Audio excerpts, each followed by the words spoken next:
Well, good morning, everyone, and welcome to this morning's session on the Joint Standing Committee, Health and Human Services. We'll be hearing some information from the department about the progressive treatment plan, and then we'll hear a couple of bills related to that, break for lunch, and then come back at 1 o'clock to have a public hearing on LD 1968. If you'd like to watch on the YouTube channel and haven't signed up, you're more than welcome to go to the legislative website, click on the drop down for Health and Human Services under committees, and you can go to a YouTube channel where everything's recorded, and you can come back and watch any of the pieces that you missed before. We continue to have technical glitches off and on, so bear with us as we try and address those. We'll be accepting testimony this morning on the two bills introduced. We'll bring you over from the attendee list where you are currently residing if you're not already a panelist. Getting from here to there or getting from there to being in the committee involves going through what seems like a black hole or a wormhole. You have to accept the promotion to a panelist, and it takes some time and it feels like you're being cut off, but you're not. Everybody seems to get through one way or the other. The chat function is only for moving the meeting forward, not for any content, and that's not captured on the public record, so we can't use it for anything other than logistics. If you're testifying, that represents about a page and a half of typed material. And under the circumstances of looking the last time I saw about 9 people testify, I think we'll still stick with the 3-minute rule if Senator Moore be willing to do the timekeeping. So with that part done, let's introduce the members of the committee, starting with Representative Zager. Thank you, Mr. Chair. Good morning, everyone, and happy first day of Women's History Month. I learned recently that Congress designated this in 1987, Women's History Month. My name is Sam Zager. I'm honored to represent District 41 in Portland. Representative Lemlin. Good morning, everyone. My name is Michael Lemlin. I represent House District 88, Chelsea, Jefferson, Whitefield, and half of Noblesboro. Thank you. And Representative Perry. Good morning, I'm Ann Perry. I represent House District 140, which includes the communities of Indian Township, Baileyville, Barron, Calais, Charlotte, Robbinston, Perry, Pembroke, and Pleasant Point. Representative Craven. Thank you, Mr. Chair. Good morning. I'm Margaret Craven, and I represent House District 59, which is part of Lewiston. Representative Griffin. Good morning, everyone. My name is Abigail Griffin. I represent House District 102, which is Glenburn, Levant, and Cadescade. Thank you. Representative Madigan. Good morning. I'm Colleen Madigan. I represent House District 110, which is part of Waterville and part of Oakland. Senator Moore. Good morning. I'm Mary Ann Moore, and I represent Senate District 6, which is all of Washington County, as well as Goldsboro, Winter Harbor, and Sullivan in Hancock County as well. Representative Meyer. Thank you, Senator. Good morning to everyone.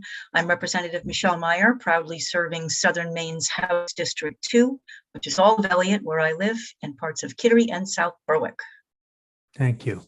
And I'm Ned Claxton, honored to represent the folks of Senate District 20, which consists of Auburn, Minot, Mechanic Falls, Poland, and New Gloucester.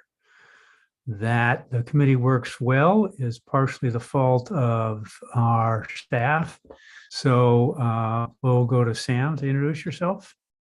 Sam Seneft. I'm an analyst with the Nonpartisan Office of Policy and Legal Analysis. And every other committee wishes he was working with them. Karen. And I'm Karen Thomas, happy to be the clerk for the Health and Human Services Committee. If you need assistance, please email me at hhs@legislature.maine.gov. Thank you, Senator. Thank you all, and happy March 1st.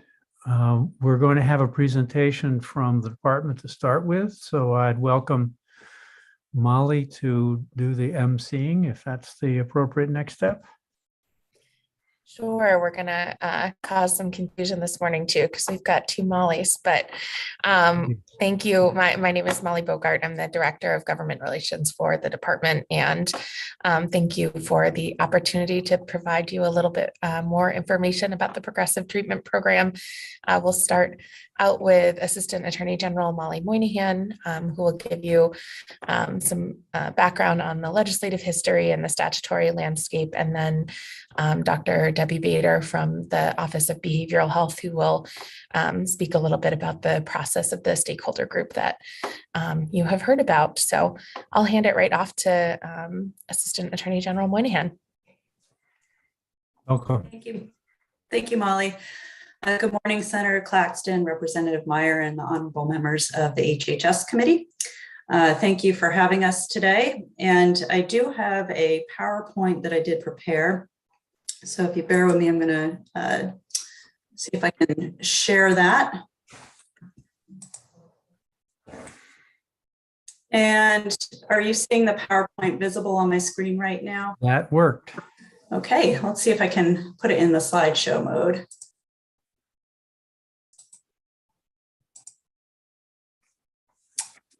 Okay, so I am here to, on behalf of the Office of the Attorney General, to present an overview of the PTP. And there's a couple of resources that I would direct you to if you need additional information. Of course, the statute, which is at section 3873A. And then there are some definitions that are included within that statute in the definition sections at 3801. Some definitions I highlighted on this slide include likelihood of serious harm, which has a particular meaning for the PTP, and then severe and persistent mental illness. There's also the stakeholder group report that DHHS released, dated February 1st. And within that report, there's a discussion of the current law at pages 3 to 5, as well as the legislative history at Appendix A. So the first question, what is the Progressive Treatment Program? It is a form of court-ordered outpatient services for individuals with severe and persistent mental illness who would benefit from an individualized treatment plan in the community. You may hear some other interested parties refer to this as assisted outpatient treatment or court-ordered treatment. Those all essentially mean the same thing. In Maine, we call it the Progressive Treatment Program. Just very briefly, I'm not going to read from all of these slides, but I have two slides that summarize the history of the program and how it's evolved. And I think it's important because a lot of the current terms in the statute have been in place for about 10 years now. So it started in 2006. At that time, there were particularly narrow circumstances for someone's admission. They had to be 21 years old or older. They had to be currently under a commitment order at a psychiatric hospital, and in particular, 2 state hospitals. So only the 2 state hospitals at the time were able to apply for the person's admission. And one of the requirements for admission to the PTP was that the person be connected with ACT services in the community. There was a durational limit of 6 months. After a few different reports to this committee and monitoring of the program, there were changes made a few years later. So between 2009 and 2011, the program expanded in some regards. The eligibility age came down to 18. There were terms added to allow for the PTP to exist in the community for up to 12 months with the possibility to extend. And there were also expansion of who could seek someone's admission to the PTP. There was a removal of the requirement that the person be committed at the time of the application, committed to a psychiatric hospital, and the types of plans expanded as well because it was no longer a requisite that the person actually be tied to an ACT community or ACT team in the community. So that all happened in the 124th legislature. within the next in the next legislature, there are some additional changes, including expanding who could seek a person's application to the PTP or admission to the PTP. And that included medical practitioners, law enforcement officers, and legal guardians. So those are the same individuals who could apply today. That hasn't changed since 2012. There were some other changes made in 2012, including requiring attaching an actual plan to the application.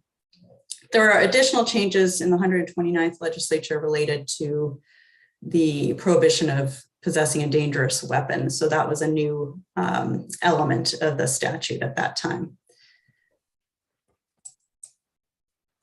And just so everyone knows, I'm probably going to just take maybe 10 minutes to finish up my slides. And if there's questions, you can interrupt or you can ask at the end, and then I will be turning it over to Dr. Bader. So the next few slides are directly from the statute. And I'll start with the criteria for someone's admission to the PTP. The program, I'll start off by saying, isn't for every person who has a mental illness or every person who's ever been to a psychiatric hospital. It's more narrow than that. And I would start by pointing to a couple definitions in the statute, including this idea that the person suffers from a severe and persistent mental illness.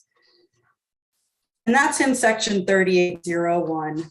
And I'm just going to go over paraphrase very briefly, but that means somebody who has a particular diagnosis of what's called a qualifying mental illness or disorder. And those are listed, including schizophrenia, schizoaffective disorder, some others.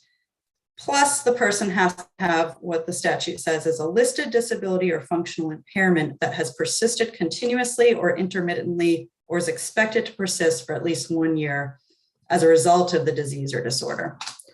So it's somebody who may have a longer term illness, it's a significant illness, it's what's called severe and persistent. And then in terms of those disabilities or functional impairments, that's even spelled out further in the definition of examples being inability to manage finances or perform activities of daily living or behave in ways that don't bring attention to law enforcement.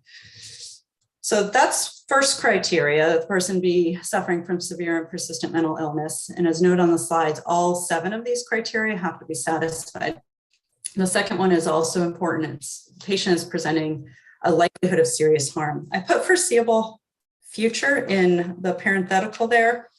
There are 4 definitions within the definition of likelihood of serious harm in section 3801. And for the purpose of the PTP, this is a different standard than it would be for someone's admission to a psychiatric hospital. It includes looking at the person's treatment history, their current behaviors, their inability to make an informed decision. And the standard is that there's a reasonable likelihood that the person's mental health will deteriorate and that the person will, in the foreseeable future, present a risk of serious harm. And when I say present a risk of serious harm, it ties back to those other 3 definitions, which are the standards for a civil commitment. Just very broadly speaking, those are a risk of harm to self, a risk of harm to others, or an inability to care for self. Just moving through these elements, there's the requirement that the person have an individualized treatment plan. Every single one of these plans is going to look different. It's based on the person's needs. Every plan is going to be connected to providers in the community. It could be a single provider, something very simple as a psychiatric provider in the community who is going to monitor medications and prescribe medications, or something more robust, such as a group home component, a case manager, medication management. So the plans will vary. Other key elements is that the person is unlikely to follow this plan voluntarily. So this has to be someone who has expressly, or typically what we see is someone who's expressly said, I'm absolutely not going to do any of this in the community.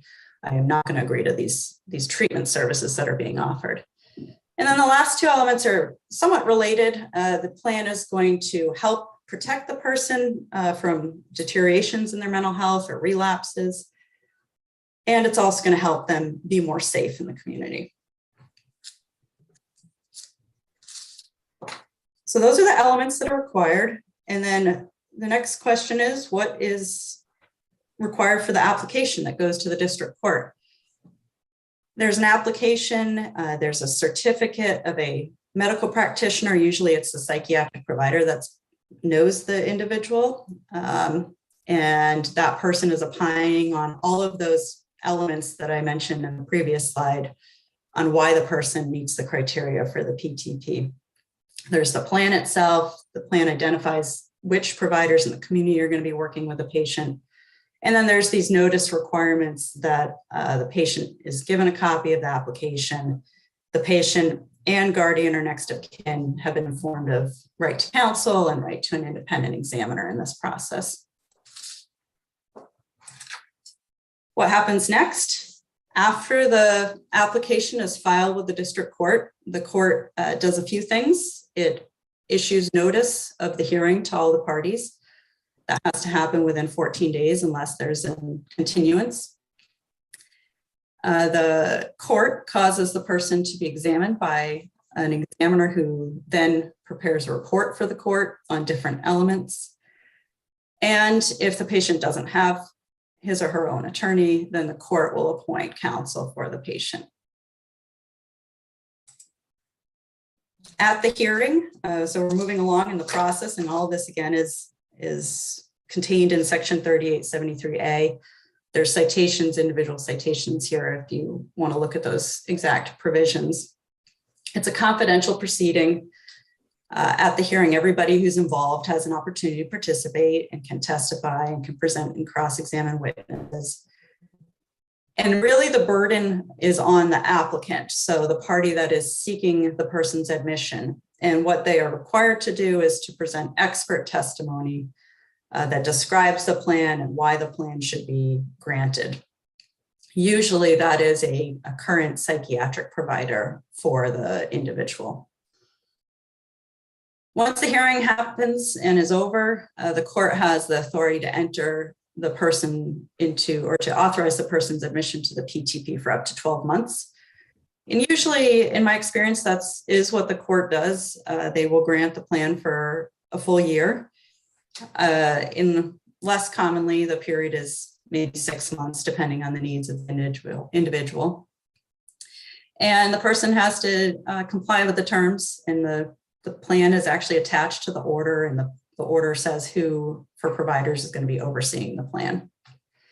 And then this is the new part. This last bullet is the new element of the newest element of statute. The plan can also describe any kind of weapons restrictions and the relinquishment process of those weapons.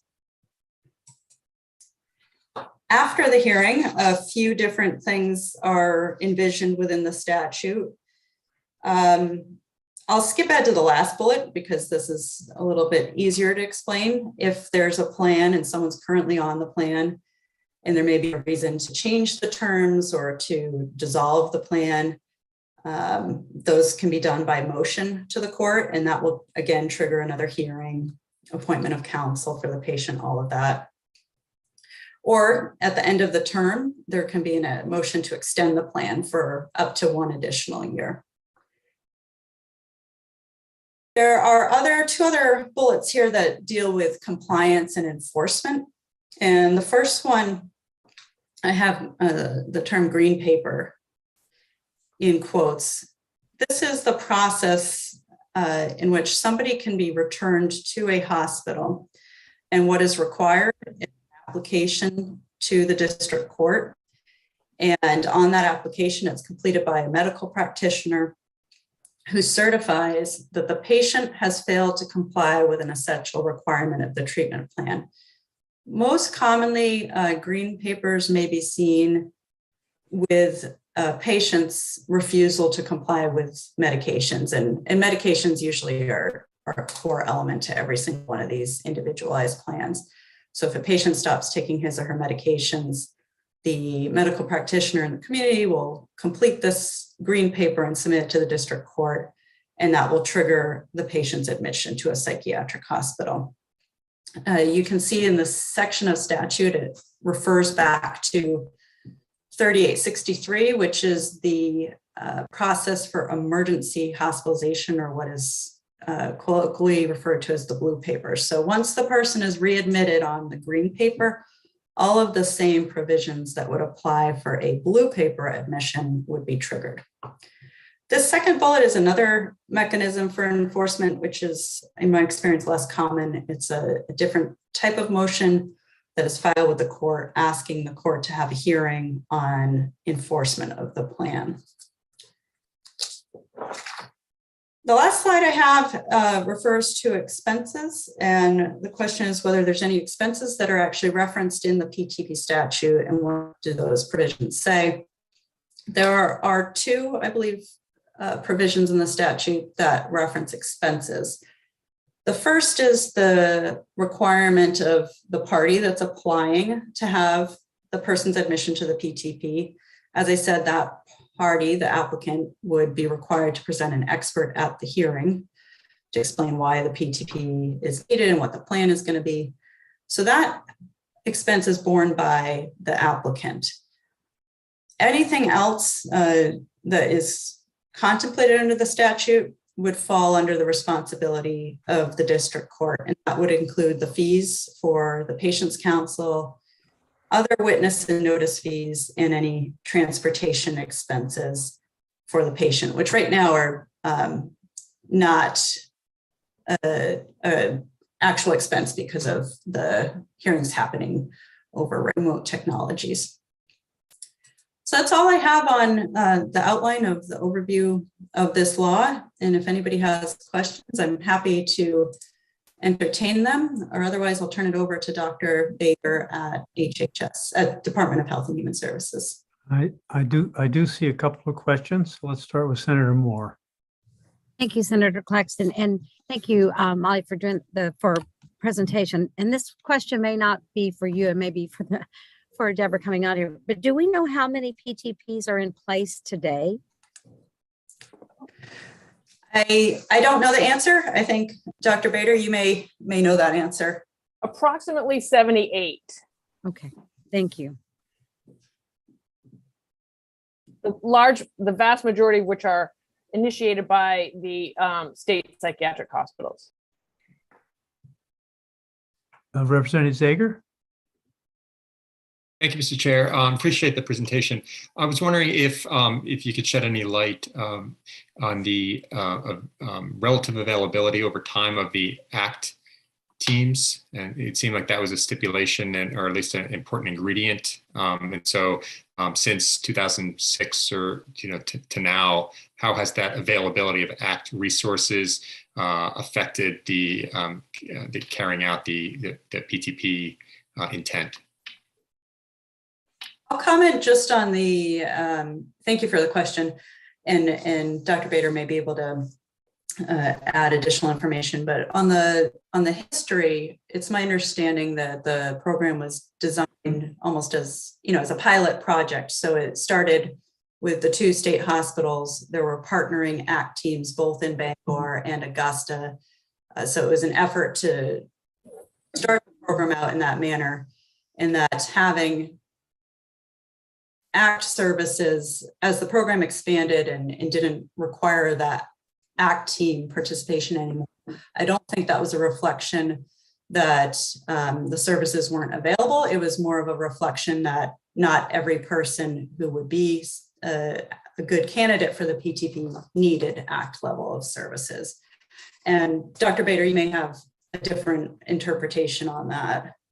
No, I think that's right, Molly. I would just add that most ACT teams in the state have wait lists.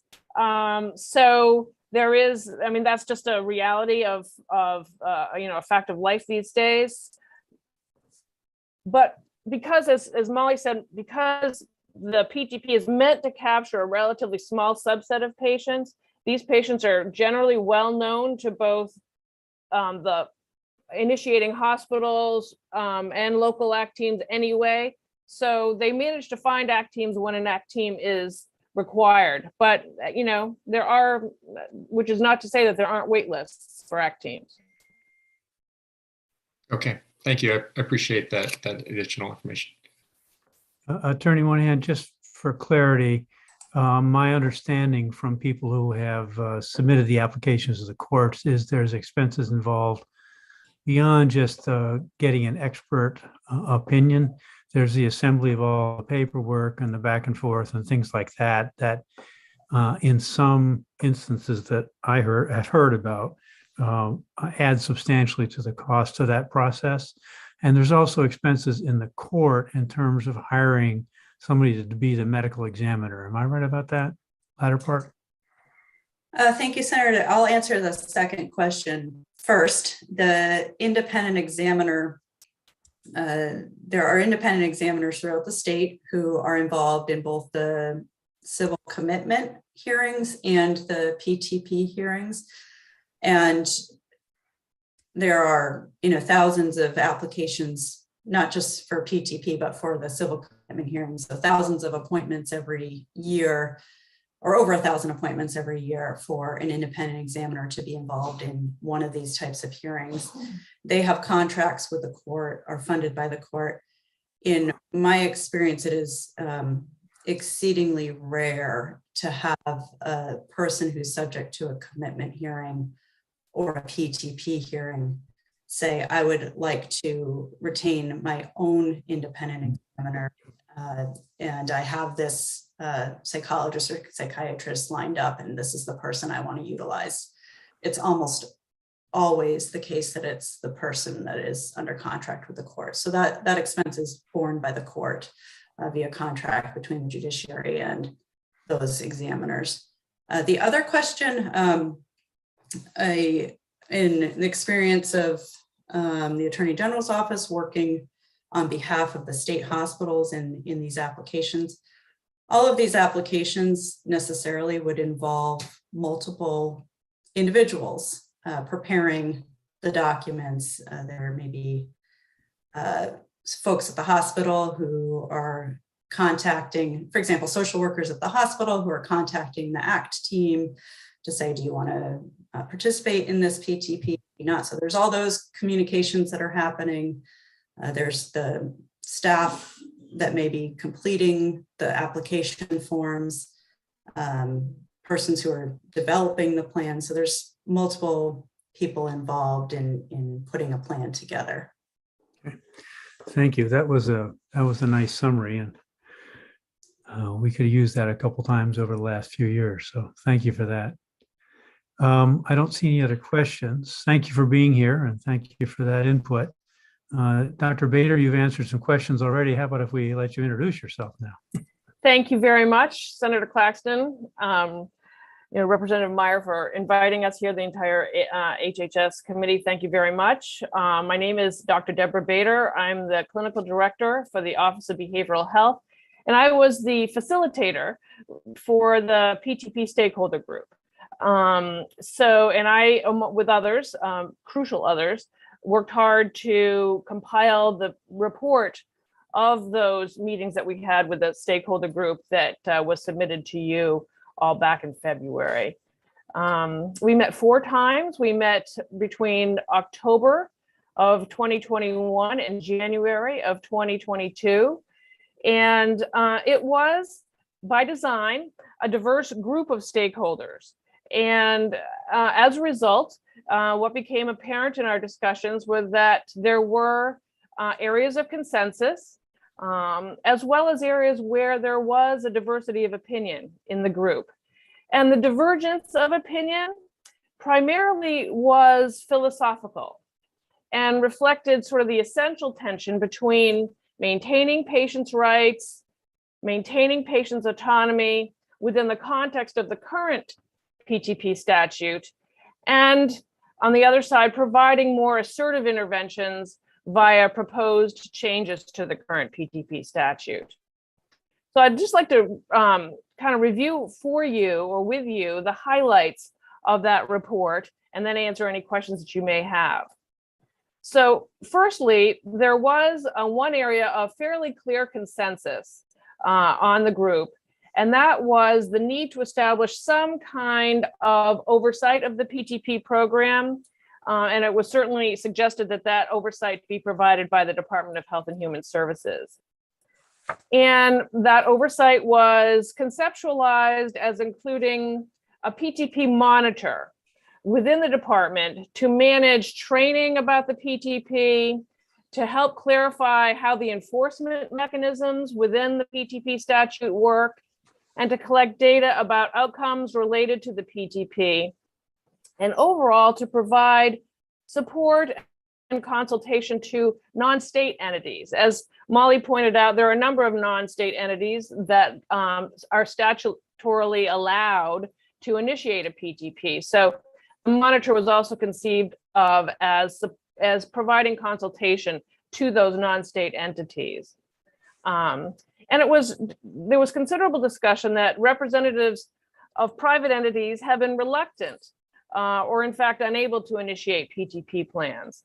And according to some of the private providers who attended the meetings, some of that reluctance is related to confusion about the process, workforce limitations, and from their perspective, the legal expenses involved in initiating PTPs. So that was the area of consensus around establishing a monitor within the department for the PTP. There was also support among providers who attended the meetings for the state to establish a way to fund the legal expenses of private entities initiating a PTP. There was some other discussion about alternatively having the DHHS commissioner be the moving party in all the PTP plans, but that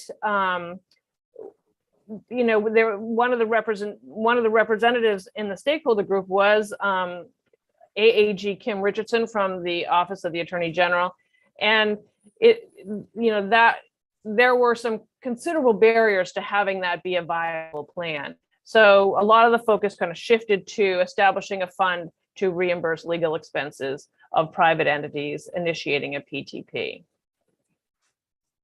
Another area of fairly clear consensus involved the need to better clarify in practice who are the appropriate candidates for the PTP program, because that really, the likely success of a PTP program really hinges on choosing clients who are the most appropriate candidates for such a program, as well as establishing achievable goals within the PTP plans. So there was a fair amount of discussion that appropriate candidates really should be individuals who are at risk of posing serious harm in the foreseeable future, as Molly mentioned, with major mental illnesses amenable to psychotropic medications, who would benefit from the structure and support of a PTP plan, and for whom, frankly, rehospitalization is a disincentive. And finally, for clients or patients who understand that they are the subject of a PTP plan. And correspondingly, plan goals, it was emphasized that plan goals, including medication compliance, regular contact with treatment providers on the designated teams, are examples of goals that are directly tiable to sustain mental health and recovery. And it was observed that when PTP plans fail, they often fail when too many goals are tethered to the plan that are aspirational in nature, but are neither nor directly tied to risk for decompensation. And they're in fact not enforceable. So there was a lot of discussion around helping to clarify the appropriate patient or patient candidates as well as appropriate goals. And then the latter part of our discussion really focused on some of the barriers to enforcing a PTP. As Molly Moynihan pointed out, the green paper is the enforcement mechanism that involves certification by a medical practitioner that the patient has failed to comply with some essential requirement of the PTP plan, followed by a judicial endorsement authorizing admission to a psychiatric hospital. What happens, and we had a number of community providers there who identified a barrier that a green paper will not, in practice, allow a PTP client to be directly admitted to a psychiatric hospital without first going through an emergency department. And the reason for that is that psychiatric hospitals, both public and private, require medical clearance at an emergency department. So that makes it difficult for the green paper, which only authorizes admission to a psychiatric hospital, to be accomplished directly from the community. Another obstacle that was identified in the enforcement side of the equation was securing transportation to a psychiatric hospital, particularly law enforcement transportation. The PTP, as Mike said, the PTP statute authorizes the court to endorse a green paper for admission to a psychiatric hospital, and then it ties it directly to Section 3863, which is the blue paper process. And that emergency hospitalization process and that section of the statute contains clear provisions on custody and transportation that are not included in the PTP statute itself. So that was a barrier that was identified. Additionally, when law enforcement takes, currently today, when law enforcement takes an individual into protective custody, the criteria that they use to establish probable cause to take someone into protective custody are essentially the blue paper criteria, which are stricter criteria in essence than are the green paper criteria. So it presents an obstacle for law enforcement to take someone into protective custody for transport either to an ED or a psychiatric hospital based on the green paper criteria alone. Another major obstacle is that when someone, let's say someone gets actually admitted to a psychiatric hospital on an endorsed green paper, the hospital is not able to hold the person on the green paper beyond 24 hours. Because the way the statute is written, it tethers it to the blue paper criteria after 24 hours. So many hospitals, if they understand that the person who for whom a green paper has been filed does not meet blue paper criteria, that makes the likelihood of rehospitalization quite remote. And finally, another obstacle that was identified is what happens, let's say someone is admitted on a green paper, is subsequently blue papered, and then later, within a statutory time frame, district court committed to be involuntarily held at the psychiatric hospital. What then happens to the PTP, the district court order that is the PTP? And the statute doesn't clearly articulate that, what effect an involuntary admission has on the existing PTP order. Then it leaves it somewhat open to interpretation. And the Attorney General's office has taken the position that the PTP remains in effect upon admission, the blue paper admission. However, if they're white papered or district court involuntarily committed, then that would supersede the PTP order. So what happens in effect when people are white papered and then the white paper expires, there's a need to reapply for a PTP if it's felt that the person would continue to benefit from a PTP. So all the work that happened would have to be redone essentially if the consensus was that the person continued post white paper commitment to require a PTP. So those were the obstacles that were identified. There were many suggestions that were discussed to remedy these obstacles. For example, extending the ability to involuntarily hospitalize someone simply on a yellow paper without having to be blue paperable.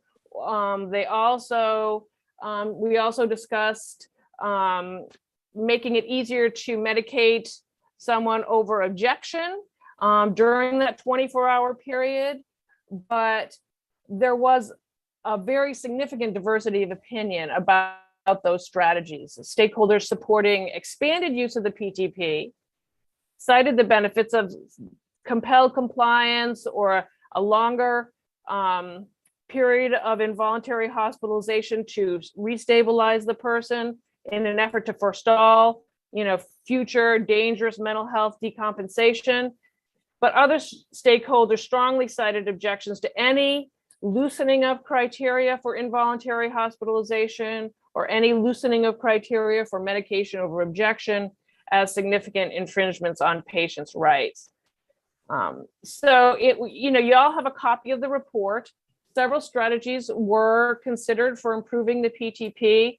And within the report, we included some poll data regarding the relative support among the stakeholders for the various strategies. So I won't go into those in depth, but I just want, those are those are the highlights of the PTP report, and I'm happy to take any questions or comments that you might have. Thank you, Dr. Bader. Does this bring up any questions for anybody? Yes, Representative Perry. It doesn't bring up a question, but I also want to thank Dr. Bader for the excellent work of working with the stakeholder group. I learned more in that period of time about all of the issues and also the difficulties. She was really great at guiding the process and coming to some understanding and some form of consensus. So thank you, Dr. Bader. Thank you, Representative Perry. Dr. Bader, you made a reference to a yellow paper. That was a new color. Did I say yellow? Oh my goodness, I'm so sorry. I apologize. Molly Moynihan, you should have jumped in on me there, but no, yellow is a new color. Green, I was referring to, if I said yellow, I misspoke and I apologize.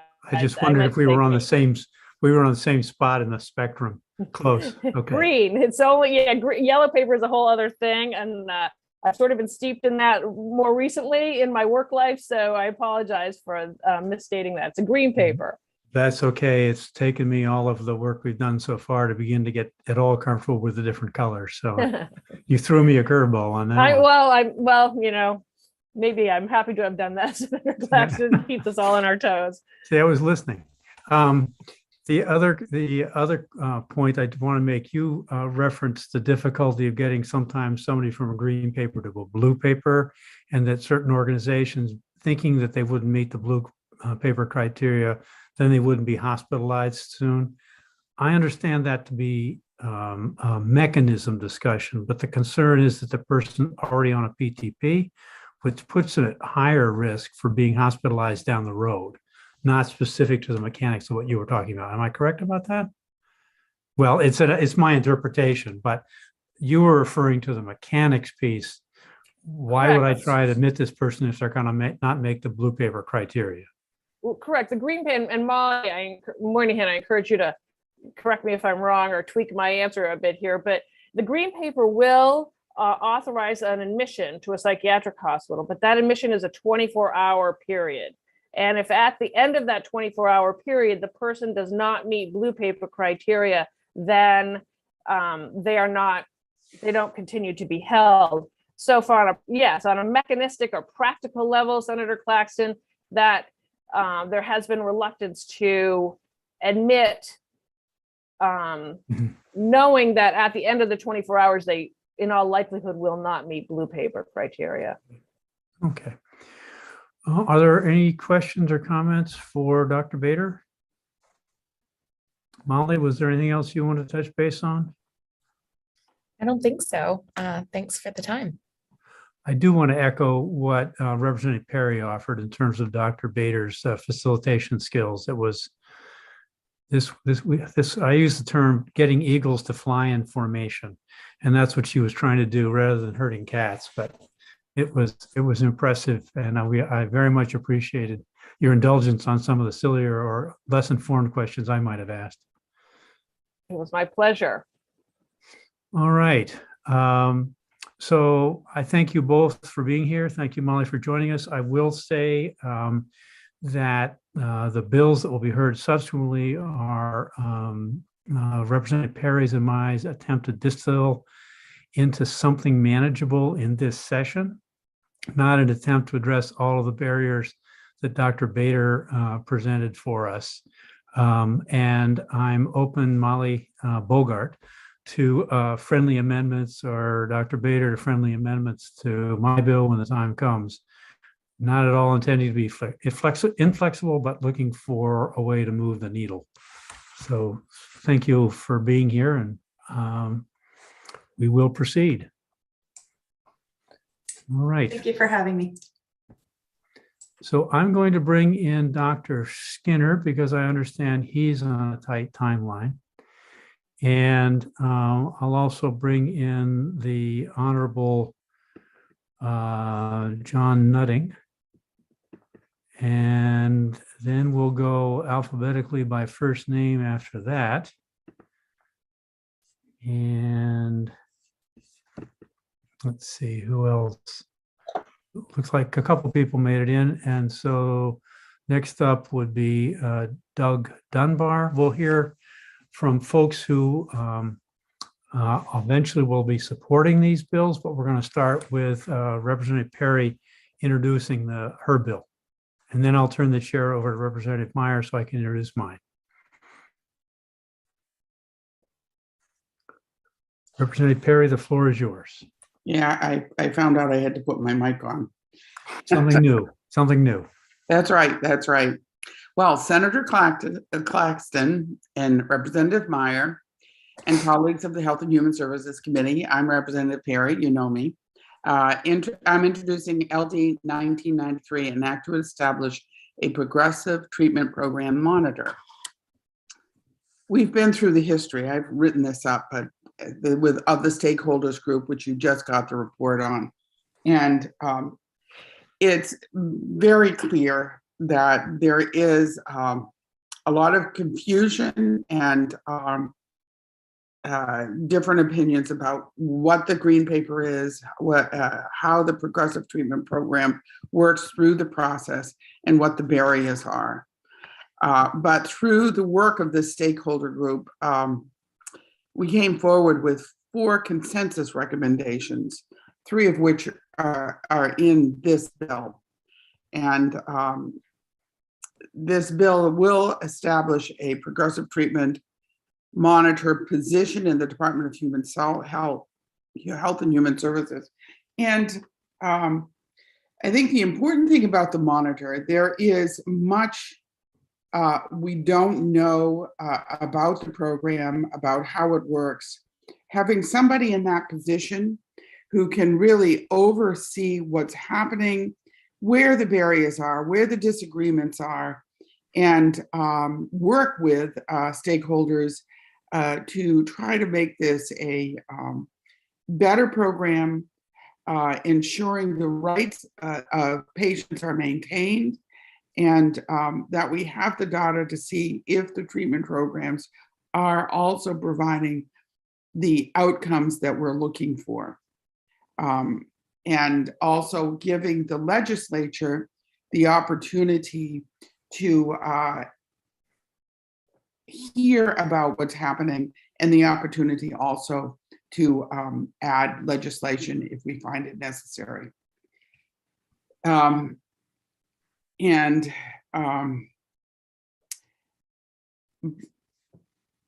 think I'll go just that far because the program and what the bill explains exactly what we want to do. And I want to thank you for your time. Thank you, Representative Perry. Are there any questions for Representative Perry? I'm not seeing any, so I'll turn the chair over to Representative Meyer. Thank you, Mr. Chair, and I would open the floor to you to introduce the bill you are sponsoring.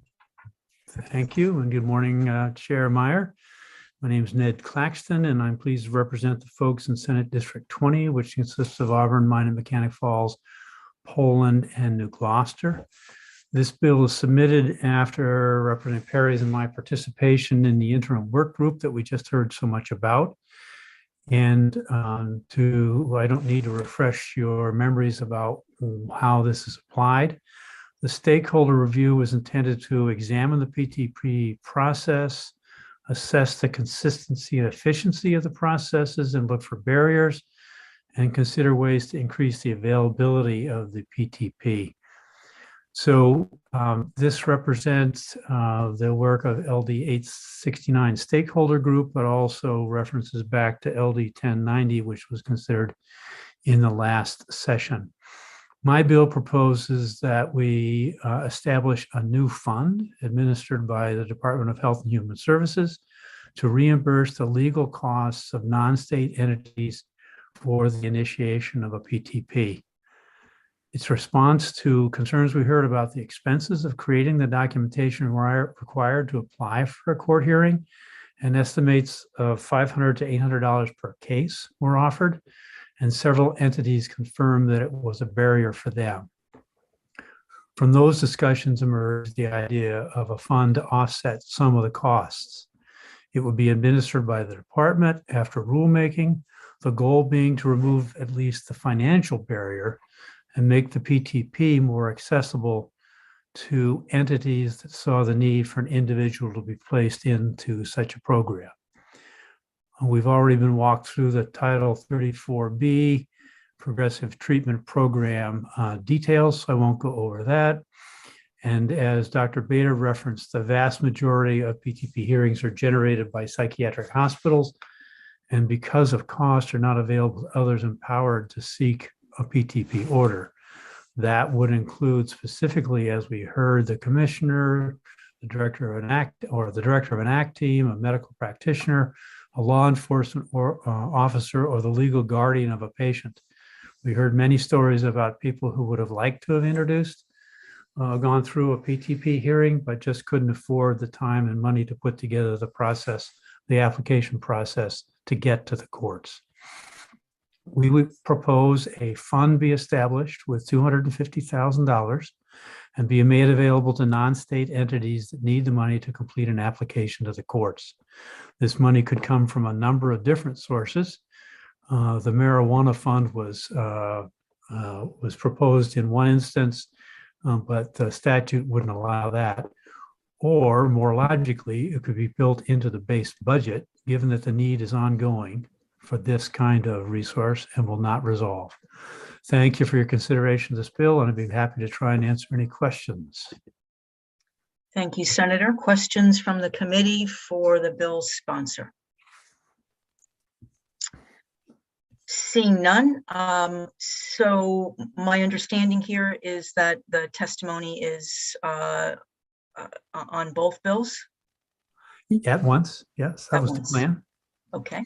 So I see we have Mr. Pickering, Mr. Skinner, and the Honorable John Nutting here with us. So I will begin with Mr. Pickering.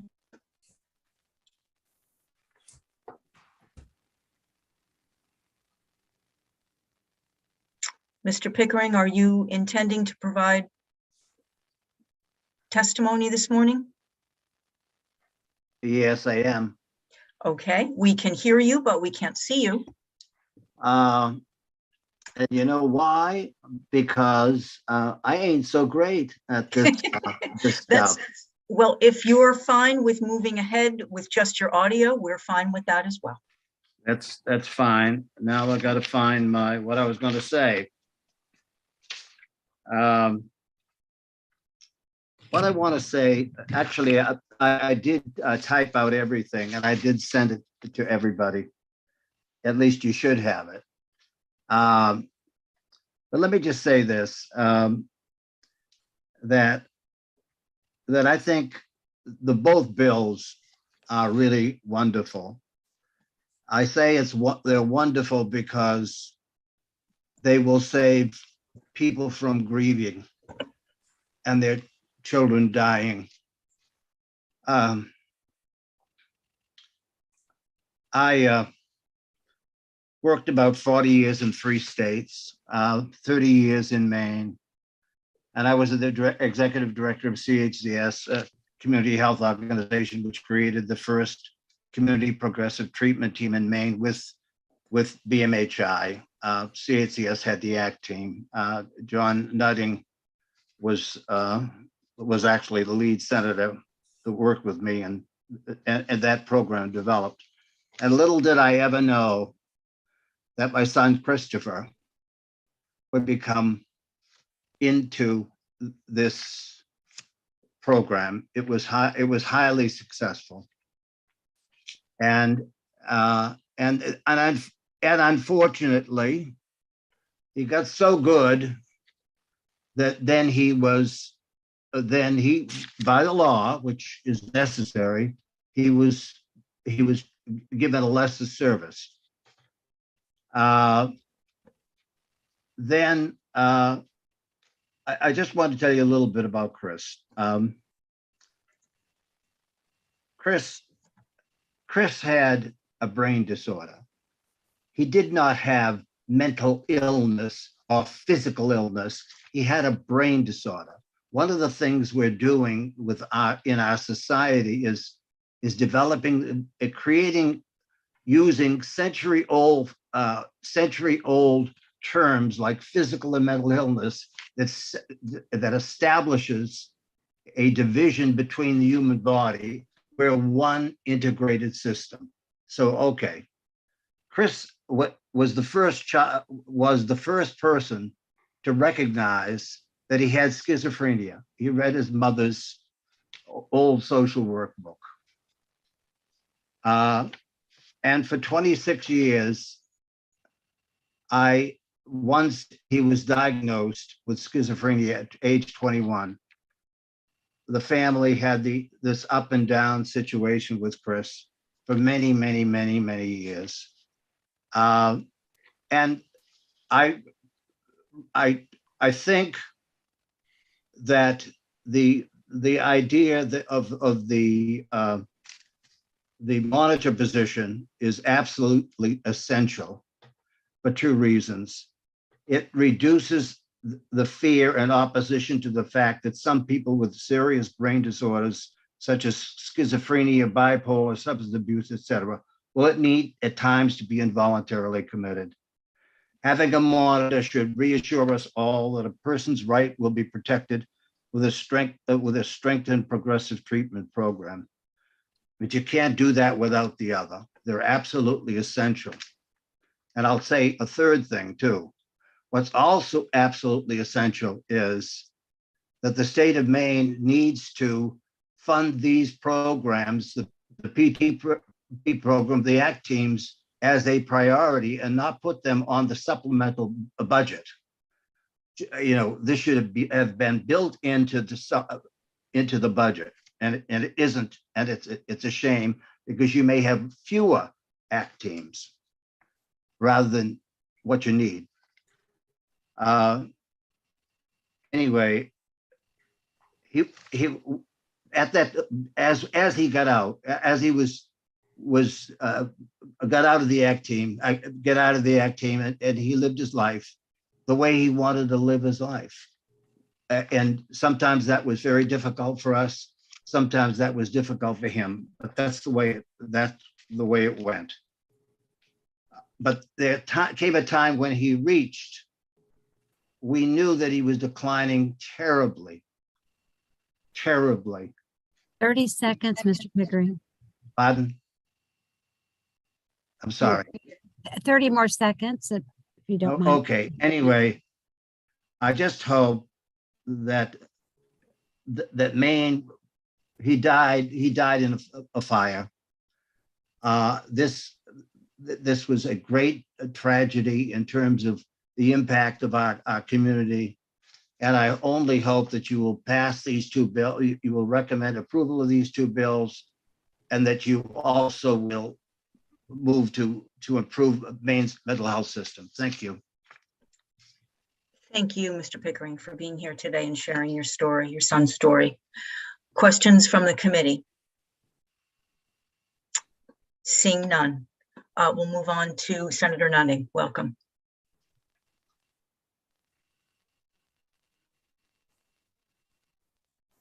Senator Claxton, Representative Meyer, other distinguished members of the Health and Human Services Committee. I am John Nutting. I'm testifying in strong support of both of these bills. I think both of these bills are a result of strong support votes from the study panel that just finished their work. I served on the study panel. I'm the prime sponsor of the PTP bill when I served in the state Senate.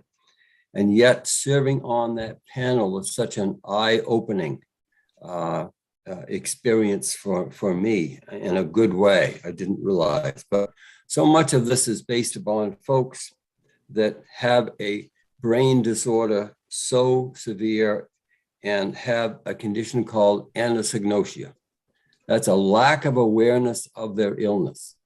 They can be doing great, holding down 2 jobs, or almost freezing to death on a park bench. Inwardly, they feel absolutely no difference.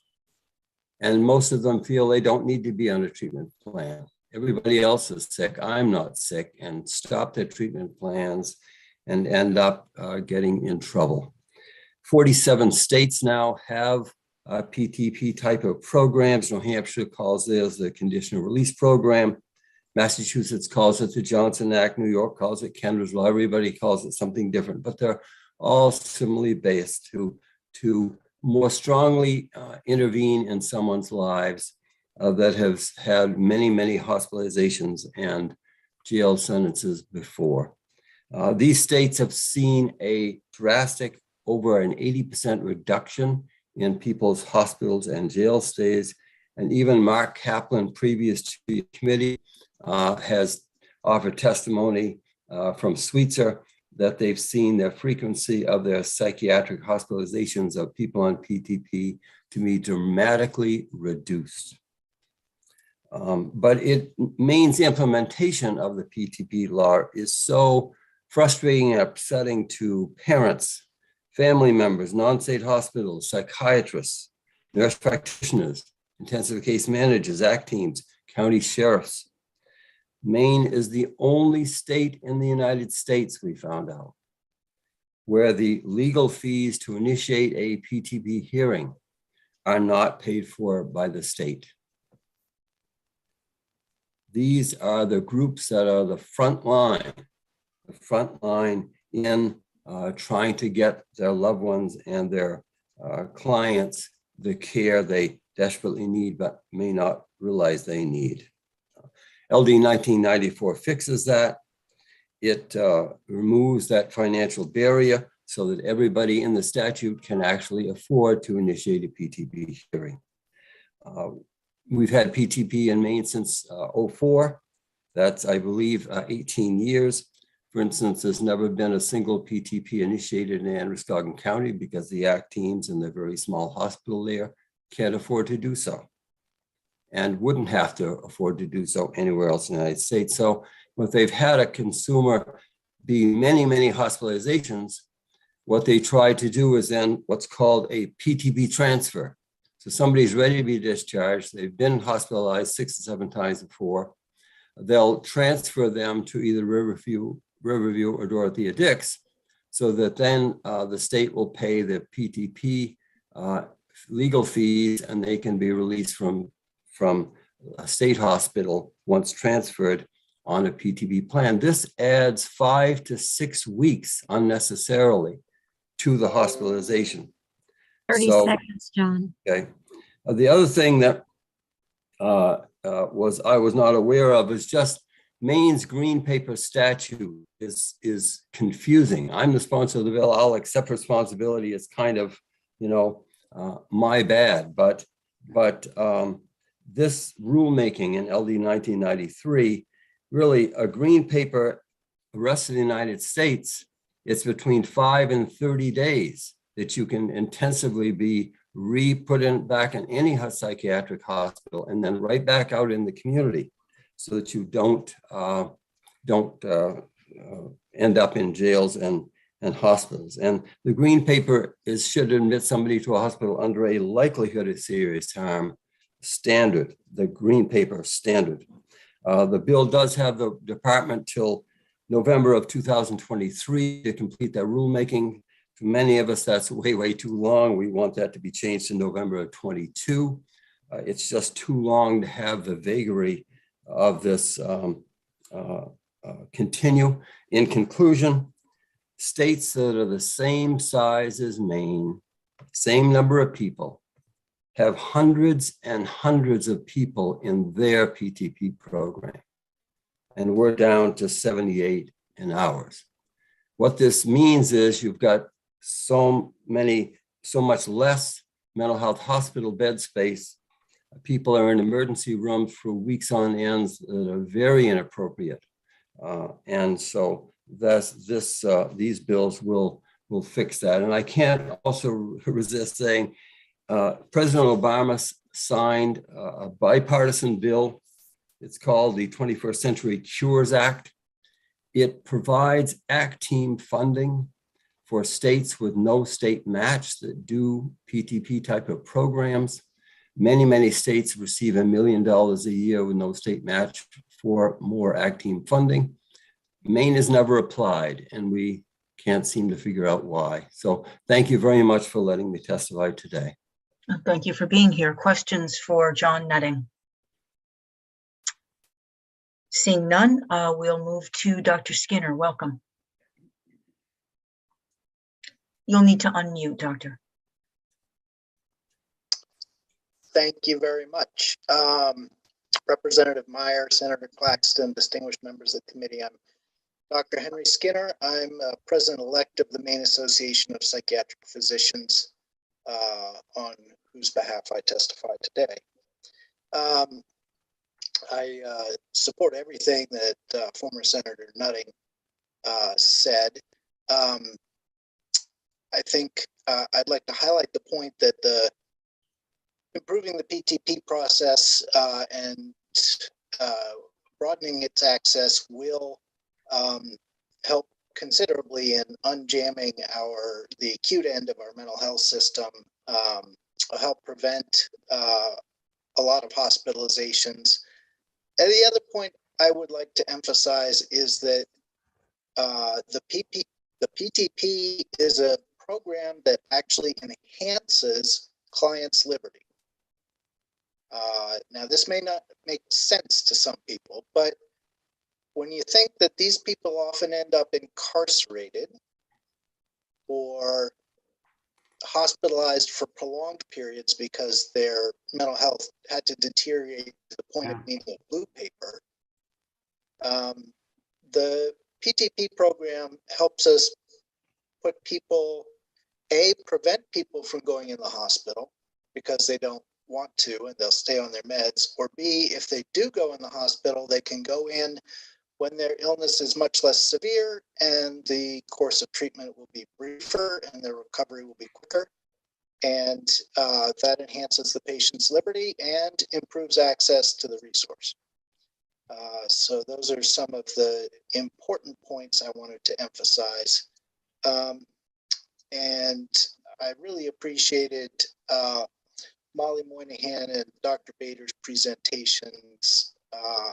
I think it could be helpful. I know it's not in the language as it stands today, the proposed language, that if the green paper could be a 72-hour hold instead of a 24-hour hold, I think that would make these hospitalizations long enough that some good could be done. And that's my testimony. I'm happy to answer questions.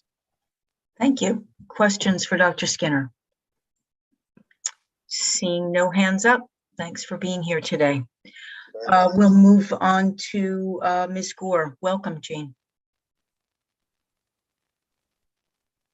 Good morning. Senator Claxton, Representative Meyer, distinguished members of the committee. Thank you for hearing my testimony. I served on the stakeholder work group in my capacity as coordinator for the National Shattering Silence Coalition, whose mission is to raise awareness and advocate for solutions to the humanitarian crisis faced by people with serious brain disorders, commonly referred to as serious mental illnesses. I'm testifying in support of these bills. I'm also the parent of a man who suffers from schizoaffective disorder and anosognosia, a neurological condition that robs him of the ability to recognize his illness and know he needs help. As many as 50% of those with schizophrenia and bipolar disorder suffer from anosognosia. It's the #1 reason why people refuse treatment. For these people, the PTP program is what will save their lives and the lives of others. Prior to finally getting my son enrolled in the PTP program, I spent 13 years living in constant fear for my life and my son's. He was hospitalized 43 times, jailed twice, homeless, went missing, was beaten up by 7 police officers in Burlington, Vermont, and on and on. His illness made him think I needed to be eliminated because I was the one trying the hardest to get help for him he didn't think he needed. In 2013, I was able to get my son into the PTP program. That's when the revolving door he was caught in stopped. It's what saved his life and mine. I'm sure all of you read about the two recent deaths here in Maine, one in Freeport, one in Turner, both murders perpetrated by someone who this system of non-care for our most seriously ill citizens has been abandoned. Nurses are being assaulted by patients in the throes of psychosis, also a direct result of our failure to provide treatment, a continuum of care, and housing that heals. We have hotels no longer willing to act as shelters because the people they're sheltering, I'm guessing in the throes of psychosis, drug addiction, or both, are destroying their hotels. We must stop thinking of this as a civil rights issue.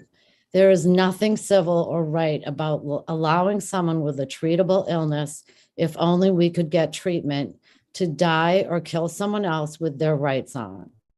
I can't tell you how many times I've been told my son has the right to be psychotic. Does someone with dementia have the right to be demented? Do we leave them to die in our prisons or rot in our streets or kill people who in their right mind they would never, ever kill? As someone who, by the grace of God, survived being chased around my kitchen table with a knife for 13 years before getting my son into the PTP program, I was one of the lucky ones. 29% of all domestic homicides are perpetrated by someone with untreated serious brain disorder. You have a constitutional duty to keep your citizens safe. They have the right to treatment, and their family members and others in the community have a right to be kept safe. Not to mention the fact that it's inhumane and barbaric to deny them access to treatment. A PTP monitor would ensure people under the PTP are receiving adequate treatment and enable guardians, law enforcement, ACT teams, etc., to have assistance with the process of getting someone enrolled in the program. The monitor should also be in charge of seeing to it that judges, providers, law enforcement, guardians, and EDs understand the PTP and the green paper process. We heard from providers in the work group that they were sending people to the ED under the green paper, and they were being discharged because they did not meet the dangerous standard. Under the green paper, one does not need to meet the dangerous standard to be at least admitted for the 24-hour period, which I think we all can recognize is not long enough. I liked the 72-hour idea that Dr. Skinner mentioned. My son was once denied a green paper by a judge who told him he had to apply for it in the city where the PTP originated, which is simply not true. You can apply for a green paper in the city where the person lives. We must do everything we can to see that every hospital, medical provider, guardian, and law enforcement officer takes advantage of the life-saving PTP program, especially for people who do not know they are sick and will never seek treatment on their own. Maine is the only state in America that requires these entities and individuals to pay the court fees. This barrier to treatment must be removed.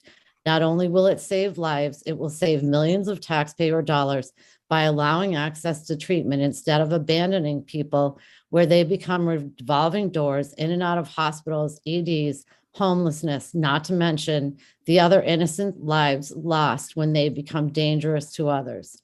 We should also have taken the opportunity to use the IMD waiver, something the state has refused to do under the mistaken notion that it's somehow the least restrictive setting to deny a hospital bed when it's needed, which we all know leads to a jail cell, homelessness, or death.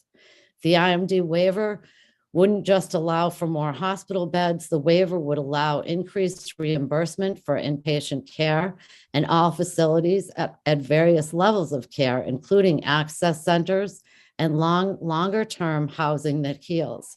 Having higher levels of reimbursement would enhance services in all of these levels of care, including more work with psychologists and multidisciplinary teams, so that the models can move away from just a pill and a bed to more comprehensive care. If we had accepted the waiver applied for under the previous administration, perhaps we wouldn't be arguing over how to fund the PTP program. Please, please pass these bills and let's start saving lives. Thank you. Thank you, Jean. Questions for Ms. Gore? Yes, Representative Zager. Thank you again, Ms. Gore, for coming and sharing what I know are very painful things, all with the intent of improving things for the state and for others. Do you have a written copy that you could submit for the record of your testimony? I do. I apologize for not submitting it earlier. I put my house on the market Friday and I've been like driving around in my car ever since because you have to leave the house when there's a showing. So I'm just way behind on everything, but I didn't intend any criticism. I just would like to memorialize your remarks in the record, please. Certainly. Thank you so much. I appreciate it. Seeing no other hands up, I'll move to Lisa Harvey McPherson. Welcome. Good morning, Senator Claxton, Representative Meyer, and committee members. My name is Lisa Harvey McPherson, and I'm here today to speak in support of both of these bills on behalf of Northern Light Acadia Hospital. I want to begin by echoing comments that were shared previously regarding the quality of the stakeholder group. Dr. Bader and the DHHS team did a fantastic job. This is not an easy topic to discuss with a wide variety of stakeholders, and they did a great job facilitating this discussion. LD 1993 makes a few important recommendations. The first recommendation is a PTP program monitor housed within the Department of Health and Human Services. During our discussion, it became absolutely clear that a centralized approach for standardized training on completing the PTP and the PTP program would benefit every clinician, and it would benefit every patient that participates in this program.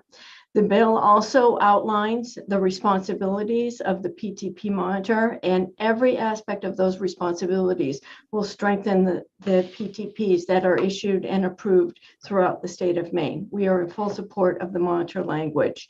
During the work group, we also discussed the challenges with enforcing the PTPs, and I recommend on behalf of Acadia that we include the role of advising and instructing clinicians and patients on mechanisms to enforce the PTP document and the care plan that's included in that document. That will be a value add to the PTP monitor's role.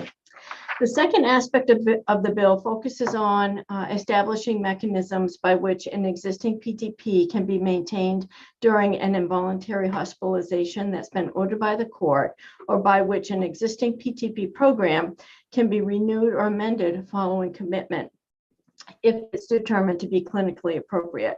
We are also in full support of this section, and we recommend language be added to clarify that a PTP program can be renewed for more than one additional year when it is clinically appropriate. You've heard testimony about the timing of the recommendation back to the committee in November of 2023 regarding this recommendation in the bill. Should the committee see in its wisdom to advance that date, we certainly would be in full support of that amendment.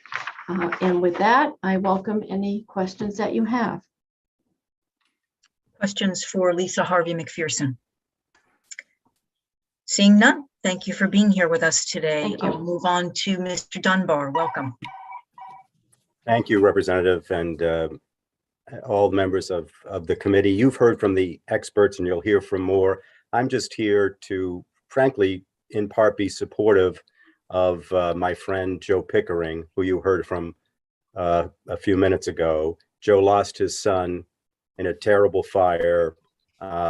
His son really needed more help than he was able to obtain. And Joe is an incredible advocate for helping people who have brain disorders. And my name is Doug Dunbar. I didn't mention that I live in Herman. I'm fortunate to have Senator Joe Baldacci as my senator. I just want to give you maybe a little extra sense of urgency about this. I didn't pay much attention to any of these issues until I ended up in jail 4.5 years ago. I spent 30 years in government. At one point, I was Maine's Chief Deputy Secretary of State. I was Governor Baldacci's press secretary in the governor's office. I was his communications director for 8 years. In Washington, I worked for George Mitchell. Anyway, the point is, it all ended when I ended up in jail for 136 days. Lifelong mental illnesses, not severe like the types we're talking about, but they were tormenting to me my entire life. And I couldn't bring myself because of stigma to tell anyone, not my parents, 2 loving parents, 2 terrific sisters, great friends like Joe Baldacci. Could never tell anyone that I suffered from obsessive compulsive disorder and anxiety, and they tormented me every day of my life. I just dealt with them until September 11th, 2001. 20 years ago, last September, when the terrorist attacks occurred, I was working on Capitol Hill as John Baldacci's communications director, and my OCD and anxiety went completely out of control. And the very next night, I went to dinner with a coworker, and we drank a lot of wine. And almost instantly, I realized without alcohol, I did not know how I would survive. So the years went on. I moved back to Maine. I worked in the governor's office, was Deputy Secretary of State, and still no one knew about the mental illnesses, the self-medicating, that I'd become an alcoholic. And then no one found out about my first 5 arrests. On my 6th arrest, I ended up, as I said, incarcerated for 136 days, the most fascinating experience of my life. When I say this to my friends who are in the legislature or my friends who are judges or district attorneys, they think I'm kidding, but I'm not. You all should go to jail for a couple of weeks. It'll open your eyes and sensitize you like you could not possibly imagine. I talk with people who think they know what it's like to be incarcerated. You have no idea. What I learned when I got out was that, people in our jails are young, poor, and sick. Young, poor, and sick. Why is that? Well, because most of them don't have much money, so they can't bail themselves out of jail. And so they stay there and linger and languish. I was in jail with a young man who didn't know if he was 24 or 25 years old. He didn't know when Thanksgiving occurred. And he was in jail for weeks. His bail, $160. And here are 3 things I learned about people with mental illness who are in our jails. 3 things are common. Number 1, they stay there longer than other people. Number 2, their conditions worsen. And number 3, sadly, they are more often to be the victim of abuse. Not abuse necessarily from other residents or inmates, but abuse from staff members. So whatever you can do, I'm just here to say, and I'll be here later to talk about LD, I think it's 1968. Whatever you can do to improve our mental health care system, please do it. Please do it. It sounds like these 2 bills are the product of an excellent work group. There's consensus behind these. Please support these bills. And there's so much more we need to do, including providing much more funding. I hope, lastly, that the $850 million that you folks are trying to determine what to do with, we need much more money in 3 areas: mental health care services, substance use disorder treatment, and affordable housing. If we don't address those, we're going to keep having more and more and more people ending up in our jails. And it's a terrible, terrible place to be. Thank you all. Thank you, Mr. Dunbar. Yes, Senator Baldacci. Just wanted to thank Doug. I know this journey has taken a lot of courage, and he has turned this journey into a journey of helping other people. I've known Doug since we were both in high school, and I just have the greatest respect, really, Doug. Thank you for all your work. I look forward to working with you on the next, or hearing from you on the next bill about the homelessness issue in jails. But I just wanted to say thank you, Doug. Seeing no other questions, thank you for sharing your story here today. And we'll move on to Mallory Shaughnessy. Welcome. Hello, thank you, Representative Meyer, Senator Claxton, and members of the HHS committee. My name is Mallory Shaughnessy. I live in Westbrook, and I'm the Executive Director of the Alliance for Addiction and Mental Health Services. On behalf of the Alliance, I'm here in support of LD. And I've got testimony that combines LD 1993 and 1994. So it'll be repetitious for the next one, but. We're taking testimony on both, Mallory. Okay, good. So we'll just do this one. Great. So I do want to begin by thanking the department for their work in facilitating the stakeholder group. We appreciated being a participant in that and I think they did a amazing job given the diverse stakeholders of that group. But we appreciated the opportunity to participate because it has long been a concern of members of the Alliance about the inconsistencies in interpretation of the statutes across organizations and across areas of the state. Unfortunately, it's meant that citizens with serious and persistent mental illnesses have not received the support they need in their home communities. And as a consequence, have ended up suffering through the endless cycles of highly restrictive interventions in psychiatric hospitalizations and incarcerations.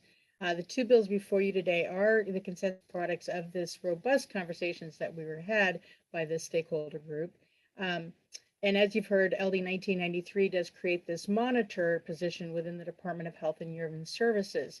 The bill really outlines the criteria, ensures that patient rights are maintained, requires data on PTP program outcomes, and requires a report submitted to this committee every year. And every one of those steps will add value to Maine's progressive treatment programs. During the stakeholder discussions, we also spent time discussing the inconsistent enforcement of PTP, and we recommend that the monitor be added to also advise and instruct on mechanisms to enforce the PTP programs. Section 2 of LD 1993 focuses on establishing mechanisms by which an existing PTP can be maintained during involuntary hospitalization ordered by the court, or by which an existing PTP can be expeditiously renewed or amended rather than going through this lengthy process if it's determined clinically appropriate. And we are in full support of this section and recommend that language be added that would actually clarify that a PTP can be renewed for more than one additional year, also when clinically appropriate. In our discussions, it also became apparent that, and I think you discussed that the majority of PTPs are filed by Dorothea Dix or Riverview because of the burden of obtaining the legal representation, the associated costs, et cetera. ACT teams don't have that type of expense built into their rate structure. They cannot support it. They can barely support doing the service right now. For that reason, though, we are supportive of LD 1994 to expand the parties able to initiate a PTP and when clinically appropriate and fund that.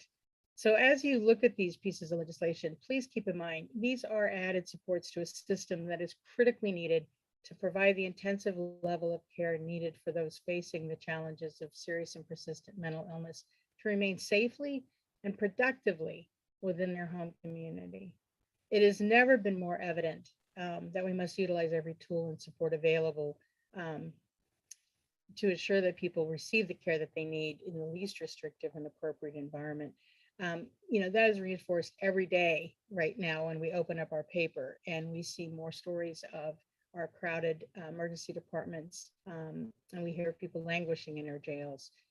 These bills take that important step forward to ensuring the needs of our most vulnerable. And we do look forward to working with 131st to bring some of the other recommendations of this PTP stakeholder group forward. So I thank you, and I'd be happy to answer any questions that you might have.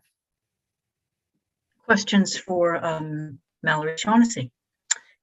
Seeing none. Thank you for being here. Thank you. We continue to take testimony in support of both 1993 and 94. Michael Gray, welcome. Thank you, Representative Meyer, Senator Claxton, the members of the committee. Thank you for letting me testify today. My name is Michael Gray, and I'm Legislative and Policy Counsel for the Treatment Advocacy Center based in Arlington, Virginia. We have been working with some of our friends in Maine for many years, going back to the inception of the PTP law, and we know some of you very well. But again, thank you for your time, and I'll be brief. I want to speak generally about the need for these bills and why the Treatment Advocacy Center supports them. We're a nonprofit dedicated to eliminating barriers to the treatment of severe mental illness. And Maine has some barriers. Every state has some kind of legal barrier or another but Maine has some that will be directly addressed by these two bills. First of all, clarifying that green paper process. That's a really big deal in states and jurisdictions within other states where you see the PTP process moving very smoothly and getting a lot of people the treatment they need on a regular basis. What happens is someone who's under an order, an outpatient order, they go into a hospital under what Maine calls the green paper process, and that outpatient order stays in effect. There's not a lot of confusion about what happens when the person comes out of the hospital once they're stabilized. And that, along with the monitor piece and all that, critical parts of that bill. As far as the bill that will fund the attorney's fees and other fees associated with people coming out of private hospitals, getting the ball rolling on a PTP application process, that's something else that the Treatment Advocacy Center, we've worked in a majority of states on PTP. Other states call it different things, but these court-ordered outpatient treatment plans. And we've never seen this before. We've never seen a situation where you come out of public hospital, the fees are taken care of. If you're at a private hospital, though, that's a big problem, like you have there in Maine. We've never seen that before. So it's great to see that Maine will eliminate that barrier to PTP and to getting people the treatment they need. Just to speak about PTP generally and the need for eliminating those barriers and expanding PTP in Maine.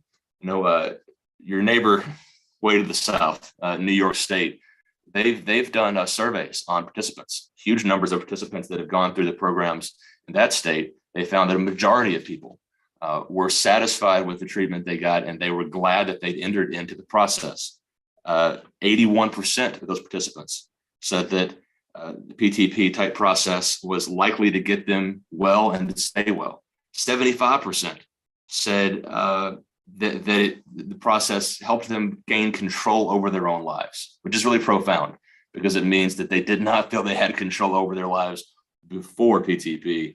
After the program is over, they feel like they do. So this is why these programs are so necessary for people with severe mental illness. This is why the Treatment Advocacy Center supports both of these bills. And thank you so much for allowing me to testify today. Thank you for being here. Questions for Mr. Gray? Seeing none, and we would welcome Sarah Calder. Good morning, Representative Meyer, Senator Claxton, and members of the committee. I'm Sarah Calder. I'm the Director of Government Affairs for Maine Health, and I am also here to testify in support of both bills. And I'd also like to echo the sentiments of others and thank the department and in particular, Dr. Bader, for doing such a wonderful job facilitating this work group. And I'd also like to thank Representative Perry for bringing forward the legislation that formed the work group. What I took away from these conversations and what you've heard from others is that the PTPs are underutilized across the state for a variety of reasons, and that the interpretation of the existing PTP statute by stakeholders varies significantly. LD 1993, as you heard, creates the PTP monitor, and it's my hope that by the creation of this monitor that it'll ensure that stakeholders truly are interpreting the PTP statute uniformly by providing that standardized training. And Lisa Harvey McPherson took the words out of my mouth, but would also urge the committee to amend the duties of the monitor to include information on the mechanisms available to enforce the PTPs. You've heard a PTP has the potential to end this negative cycle of medication or treatment noncompliance and subsequent deterioration, but the discussions of the PTP stakeholder group revealed that there's really a lot of uncertainty and confusion about the mechanisms available to enforce this powerful tool. We would also encourage the committee to include another consensus item to this legislation, which was to clarify that the PTP plans can be renewed more than once on an annual basis when it's appropriate. And I've included the statutory language in my written testimony. The conversation of the work group also revealed something that you've heard today as well, which is that the majority of the PTPs are filed by Dorothea Dix or Riverview due to the burden of obtaining legal representation and the associated legal costs to bring forward and maintain a PTP and then to execute a green paper. So for that reason, we're supportive of LD 1994, but we do strongly believe that a standardized process for bringing forth a PTP to the court from a non-state mental health institution should be developed next session, and that would be identical to the process used for the court-ordered hospitalization or white paper. As you've heard, and you will hear later today, as you grapple with really the tragedy of individuals with behavioral health needs who are stuck in emergency departments for days and weeks, it's never been more clear that we should use every tool available to ensure that people are receiving the care that they need in the community in the least restrictive and appropriate setting. And these bills take an important step forward to ensuring that they are getting that care in the community. And so we look forward to working with the 131st legislature to bring forward the other recommendations included in the stakeholder report. And I would be happy to answer any questions that you may have. And thank you for your time. Thank you for being here today. Questions for Sarah Calder? Seeing none, I am told we have 3 additional individuals in the queue to provide testimony, after which we will be breaking. So I would go next to Kevin Voivodich. Welcome. Good morning. My name is Kevin Voivodich, and I'm an attorney at Disability Rights Maine. And good morning to Senator Claxton and Representative Meyer and members of the committee. So I know we're doing both bills at once, so it's going to be a little. So one, I'm in opposition to with a caveat, and that is 1993. And the 1994, I am neither for nor against. So I just want to be clear on that. And I also want to just preface it with a few comments based on the prior testimony that I think one thing I want to make clear, all of these processes are deprivations of liberty, and all of them are civil rights issues. Now, there are lesser degrees that are deprivations of liberty, such as the PTP versus an inpatient commitment, but they involve court processes because you are taking rights away from individuals. And so I just want to be very clear about that, because there was a lot of talk about other initiatives and other things in the prior testimony.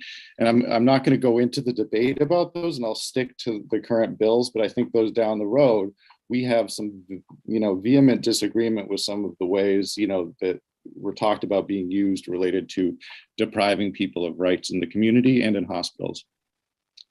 So with that being said, I think what I want to talk about with LD 1993 and the Progressive Treatment Program Monitor is part 2. Now, we have no opposition to part 1 related to the description of the monitor, but we do oppose part 2, and I'll give a couple points about that. One is that it's really not clear to us how a community-based court order would stay in place at the same time that a commitment order for inpatient treatment would be in place, and part 2 of the bill seems to imply that would occur.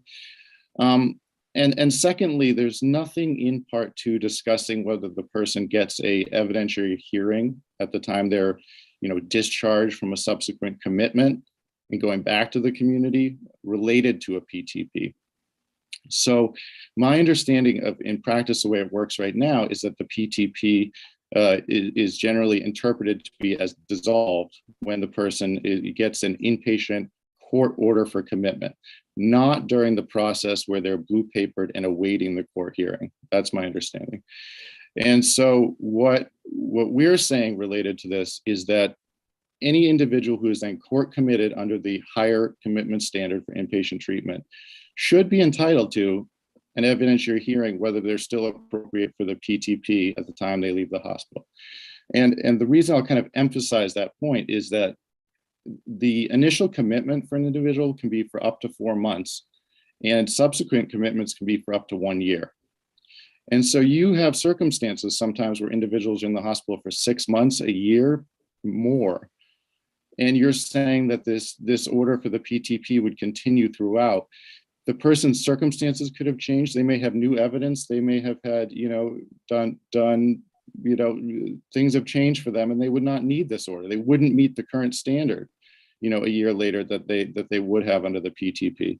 So I really want to emphasize those 2 points. I think we were in consensus on the PTP monitor, in particular about monitoring to ensure patient rights are protected and that individuals, are getting appropriate treatment under the PTP program.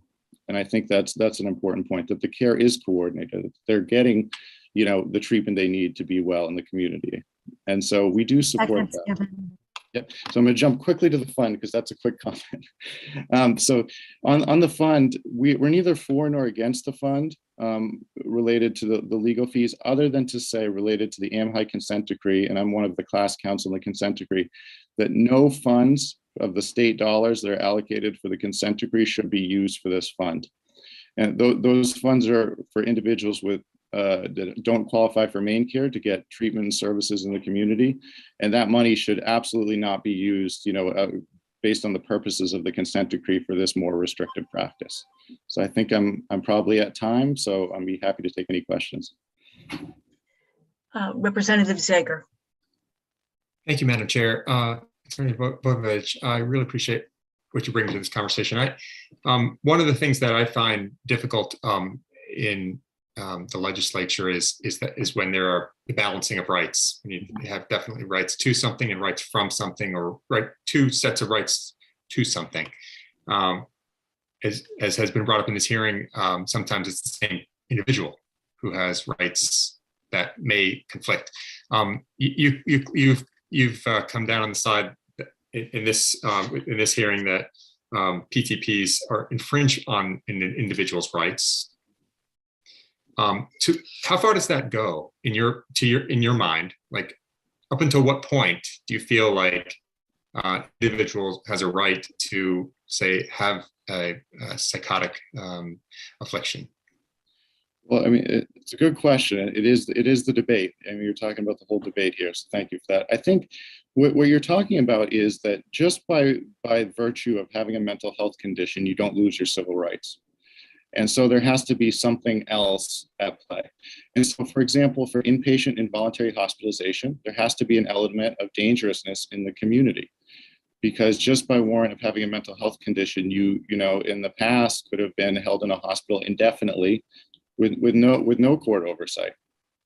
And so that's one. And now on the PTP program, you are talking about, admittedly, a lesser deprivation of liberty. Even if I'm opposed to it, it's in state law.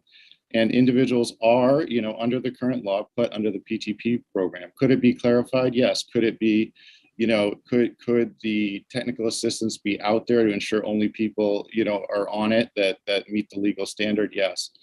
But I think that the real point is that you don't, just by virtue of having a mental health condition, lose the civil rights that other people are afforded in the community. And so there are court processes. And I think what I want to be clear here is there are court processes right now to deprive the person of choice related to their treatment planning.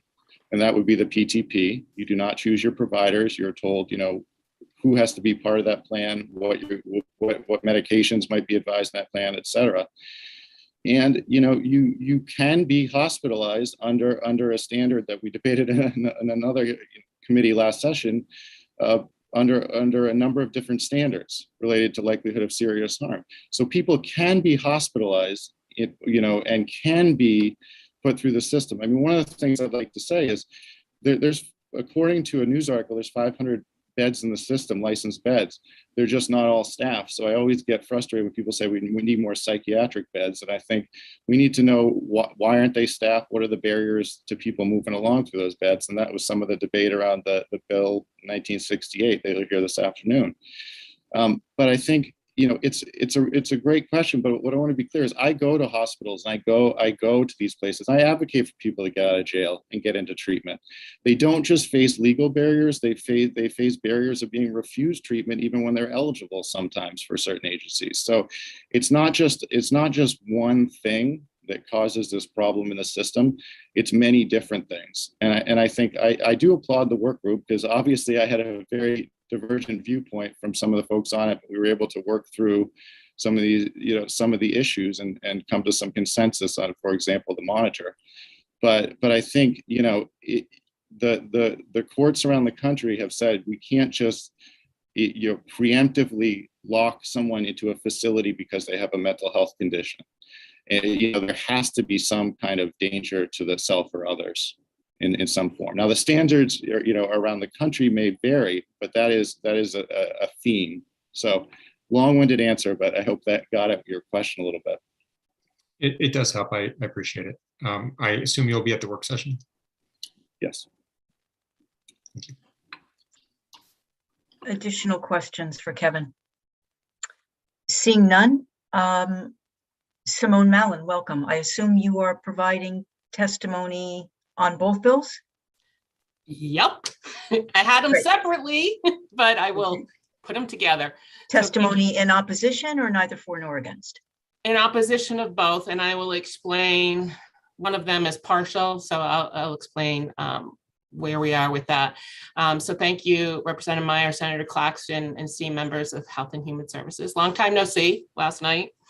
And so I want to say thank you for amending the original bill for the work group because we were not included at that time. And so I'm grateful to have been part of that work group. We are certainly on the divert. Kevin and I usually sit on the diverse side where we often can disagree, and for good reason. I hope you understand.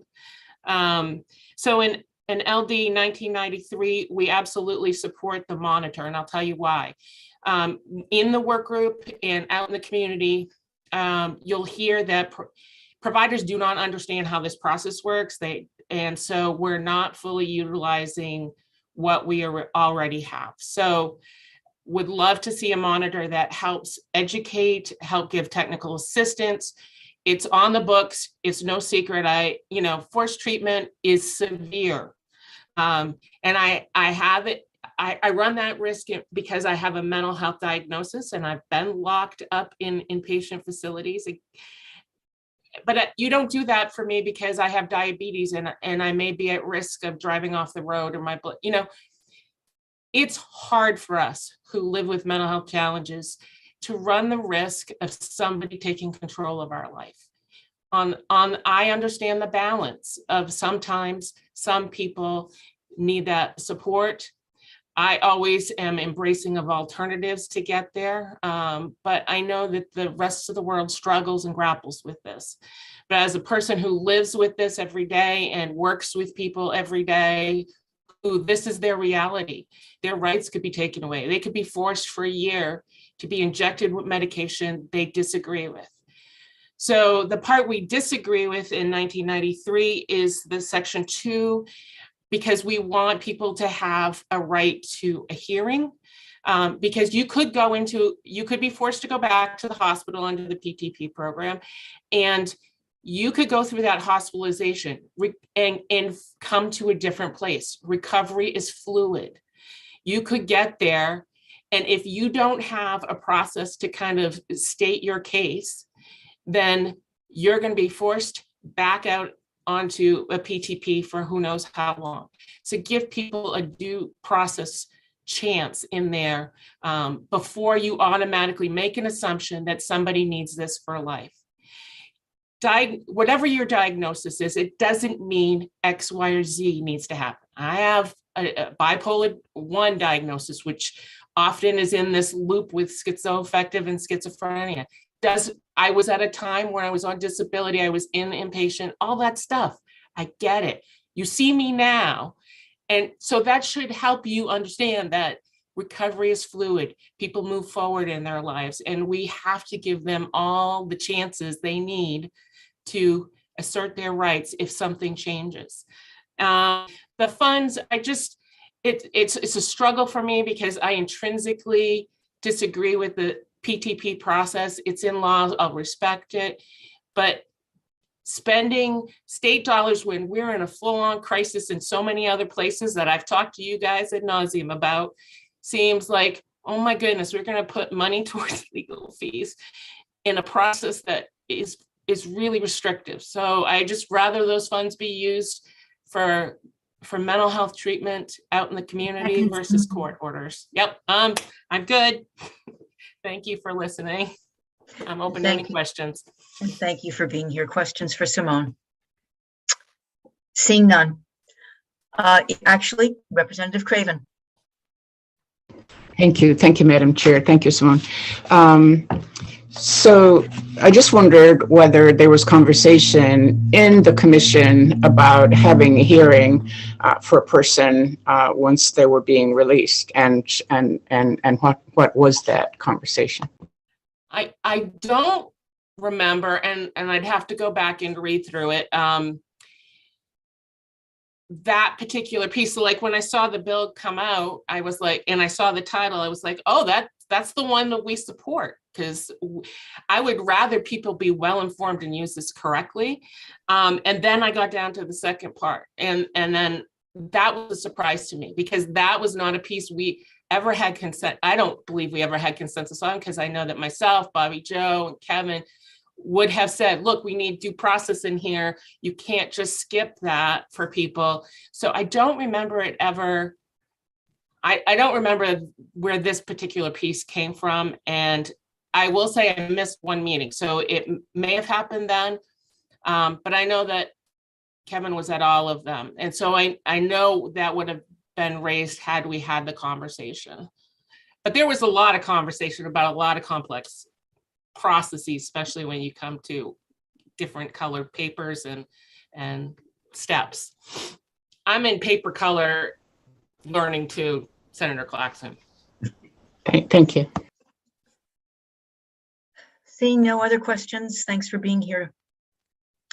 And that does conclude testimony on 1993 and 94. So I will close the public hearing and ask the committee if they have a request for additional information for the work sessions for Sam.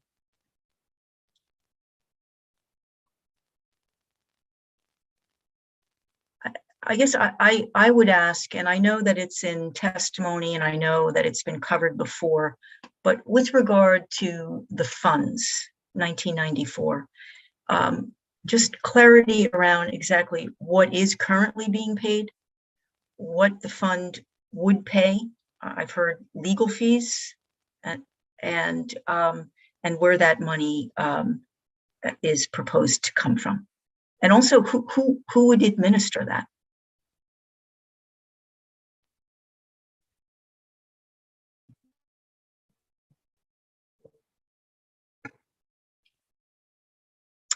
Seeing no other requests for information, I think that wraps Representative Meyer, sorry to Yes. interrupt. It looks like Jeff Austin isn't on the attendee list with his hand up. Okay.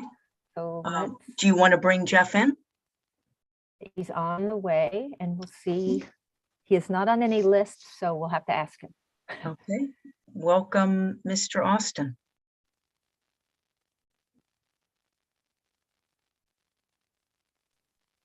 Hi, Jeff. Hi, Chair Mara. I'm sorry. I think I've had computer issues this morning. I think you have my written testimony on this bill, but for some reason I was not on the proponent list. I will be very brief because I just want to try and maybe help focus the conversation back to the bill on LD 1993 in one particular aspect. On this civil rights deprivation issue, I think the question is actually a little bit more simple than it was presented. The second section of 1993 gets to the following issue. If an individual has had their day in court and has had their civil liberty review, and a court has decided, for example, that you will be subject to a PTP for 12 months, our judicial process says you deserve a program commitment for 12 months. 4 months in, there's a violation that puts you into an inpatient psychiatric facility, and you conclude that. What happens to the balance of that time? It's as simple as that. It isn't so much you've not had a day in court. You've not had our justice system looking out for your civil rights. You did. It really is more of a bureaucratic, simple question. What should we do post-hospitalization in the period of time that you were originally sentenced to. I know that's not a great word, but for lack of a better word, that's really the question. Should it just remain in effect for the balance of the original term? There's a good argument to say, yes, you had your day in court. I respect Kevin and Celine and others who say, well, no, maybe you should start all over again and have a whole nother court review. I think it is a little bit more simple a question. It's not a simple answer. Which path you should go down? Simply allow the balance of the term to remain as originally issued, or no, have a second process. I just don't want you to think that there wasn't a process for this individual, that they didn't have their civil liberty due process hearing. They did. There was an intervening event, somehow a violation. And so now the question is, what happens to the balance? I think really is the issue. It's very cumbersome today, is what the group heard. It's cumbersome to reinitiate. So the question before you is, do nothing and let the term run, start all over again and do a full hearing, or maybe something in between, an expedited review or an expedited, yes, we had this hearing 4 months ago, we know what's happened, we're going to continue on. So I just want to refocus that it's more practical and operational than I think it is at 50,000 feet does due process and civil liberties matter. So you have my other written testimony on our support for these bills, but I appreciate you giving me a chance to speak. Sure. Questions for Mr. Austin? Seeing none. Thank you. With that, Sam, what do we have on the rest of our schedule here? I don't have the schedule in front of us. We're good for the morning. Okay. So with that, I would ask everyone to enjoy your lunch, and we'll see you at 1 o'clock for a public hearing on LD 1968.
So it being a little after 1, I think we can get started. Let's just make sure that the sponsor's here. She is indeed. Good. All right. So we'll resume today's Joint Standing Committee on Health and Human Services with a public hearing this afternoon on LD 1968. I don't think you had a chance to introduce yourself, Representative Jabner. Thank you, Senator Claxton. It's a big day for me today. My last radiation treatment. I've had 35. I rang the bell. Let's go. I'm Kathy Jabner, and I represent House District 141, which is located in Penobscot and Washington counties. Yay. All right. And I see we're joined by Representative Talbot Ross. Welcome. Thank you very much. Good afternoon. The floor is yours. Oh, thank you kindly. Senator Claxton, Representative Mayer, and distinguished members of the Joint Standing Committee on Health and Human Services. My name is Rachel Talbot Ross, and I represent House District 40, which is part of Portland. I want to thank you for the opportunity to present LD 1968, an act to expand access to mental health and crisis care for individuals in jail and individuals experiencing homelessness. As you well know, Maine is suffering from a mental health crisis. Too many people with serious and persistent mental illness and substance use disorder are stranded in Maine's prisons and county jails, where this population has found themselves all but living when they're not in homeless shelters and or outside on our streets. This bill would help solve this emergency by creating pathways to better lives for the people who have found themselves in this cycle of crisis. Among other things, this bill would immediately remove barriers to permanent supportive housing and create pathways to its development for this population. It has been demonstrated that once housed with sufficient support, this group all but stops touching our criminal justice system and hospitals. They do well when housed. That cycle of constant crisis stops.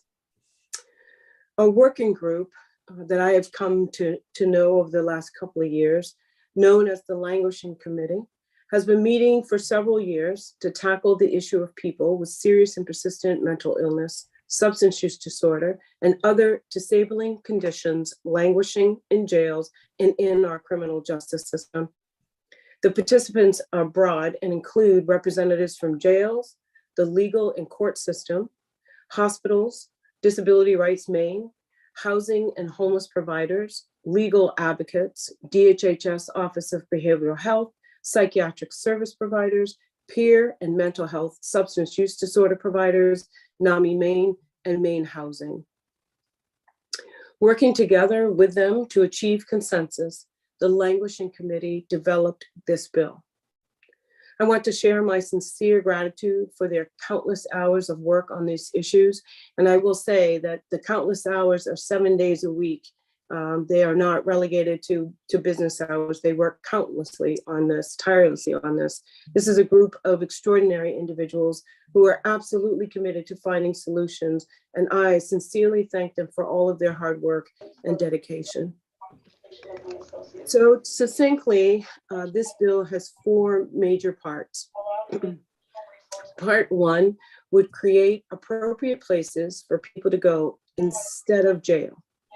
It would remove barriers to admission to treatment and recovery placements and increase the supply of permanent supportive housing for this population. Part 2 would create flexible supportive services and fill holes that exist now. It would increase the supply of community-based intensive case managers to wrap services around this population. It would also increase access to assertive community treatment teams. Part 3 would help us find and locate treatment and crisis care placements. It would have DHHS communicate with jails and courts about available beds and ensure there is an adequate supply. And Part 4 would ensure we can place people in the least restrictive settings within 30 days, so they won't languish in jail. It would open the door to ACT team services and allow DHHS to take custody for placement in an appropriate setting instead of jail. So this bill would address important areas of need for this population, including increasing the capacity of Maine's mental health and substance use disorder treatment system by doing a couple of things: examining and removing barriers to admission to crisis services, psychiatric facilities, detoxification services, and recovery residents, providing treatment for nonviolent individuals in the custody of jails when diversion is recommended by a prosecutor and approved by a judge, expanding community-based intensive case managers commensurate with need, and creating service locator tool for real-time reporting from DHHS on capacity for its licensed acute psychiatric inpatient beds and community residential treatment beds. The problems before us, and notably these proposed solutions, will not come as a surprise to any member of this committee. Session after session, we have heard about the worsening crisis. We have formed working groups and requested information, drafted reports, and made recommendations. Two recent reports, the January 2020 Working Group on Mental Health final report, and the January 2022, just this year, the Fuse Collaborative report, both looked at the mental health crisis and how we can best address it. I know you're familiar with those reports, but I encourage you to take a few moments to revisit their recommendations. I also just want to point out to you that an initial search by the Law Library, since the 126th legislature, there have been 7 different bills that have addressed exactly the same issues that are in this bill. None of them have passed, and so now is the time. The striking overlap between both reports and the proposal before you today is no coincidence. We know what we must do to solve this crisis. And I truly believe that now is the moment. We can and we must act, and I know you all do as well. LD 1968 provides an important opportunity to solve the dilemma created with a small group of people who have been cycling through our most expensive emergency services, including emergency shelters, jails, and hospitals, some for decades. The bill would create a collaborative, comprehensive, targeted system where people would have their needs met and would no longer languish in homelessness and in Maine's jails and hospitals. This bill hopefully would create pathways to ending this group's homelessness and establish effective, efficient treatment options that would expand the continuum of mental health and substance use disorder treatment necessary to stop the cycle of crisis for this population. It would remove barriers to much needed permanent supportive housing for this population, providing intensive and adequate follow-up support for success once housed, so this group can attain and retain stable housing in the community versus all but living in our emergency services system. It would increase capacity for our jails and prisons, our hospitals, and our emergency shelters, which have all been exceeding capacity for years, a challenge significantly worsened by the pandemic. It would save Maine money by preventing more costly emergency interventions. It would assist Maine in ending homelessness. So I urge you to pass this bill. It is not in its final form, as you can see. It would be a great game changer for the group of people who have been languishing in our jails and shelters by providing the exact tools needed to end this cycle. Housing, coupled with sufficient mental health and substance use disorder treatment. I look to you, the experts on this matter, who've been dealing with it for quite some time, many of you for your lifetime dealing with these issues. So I look to you for the expertise in helping to shape the specifics of this bill, but I give before you LD 1968. And I do want to just thank Cullen Ryan, who you may hear from later on this afternoon, along with Sarah Branch from the Languishing Committee, and several others who have just taken a leadership position in drafting this bill. It has taken us about a year to come to this place that we bring to you today, and we hope that you will consider it and help us to pass 1968 with your help. Thank you.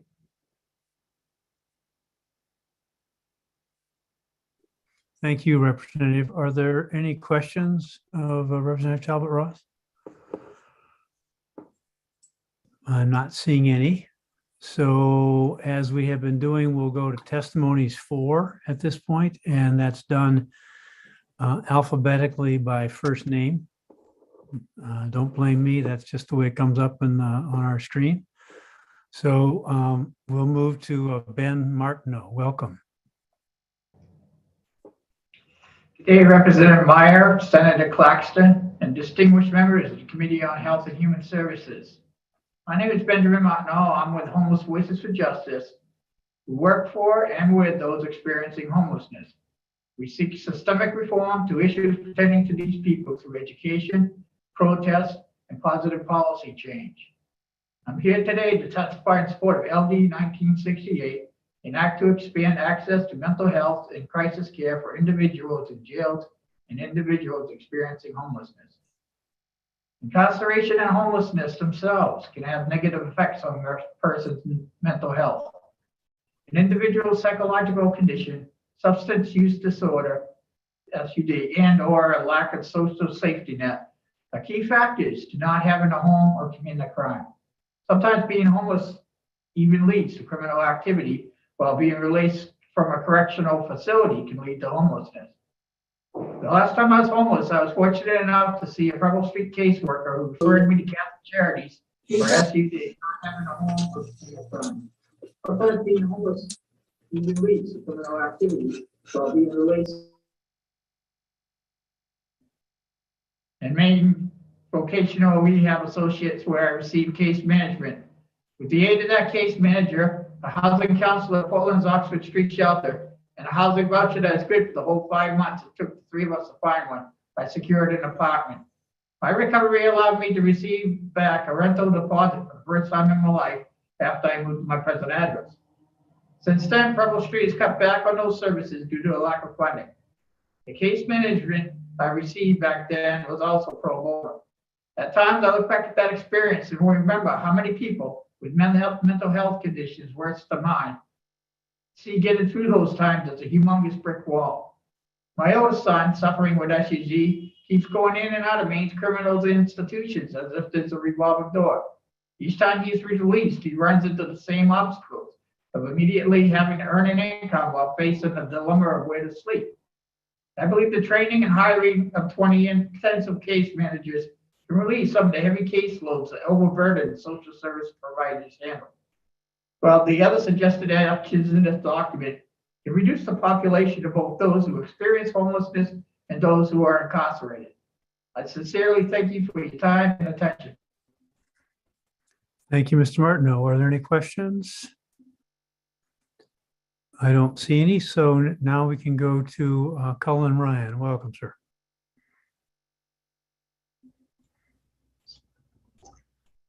Thank you very much, Senator Claxton and Representative Meyer and members of the committee.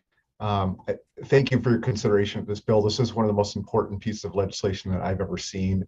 You have recently heard about the mental health working group and the results of many professionals and people with expertise in the field and their conclusions that followed 2 years ago.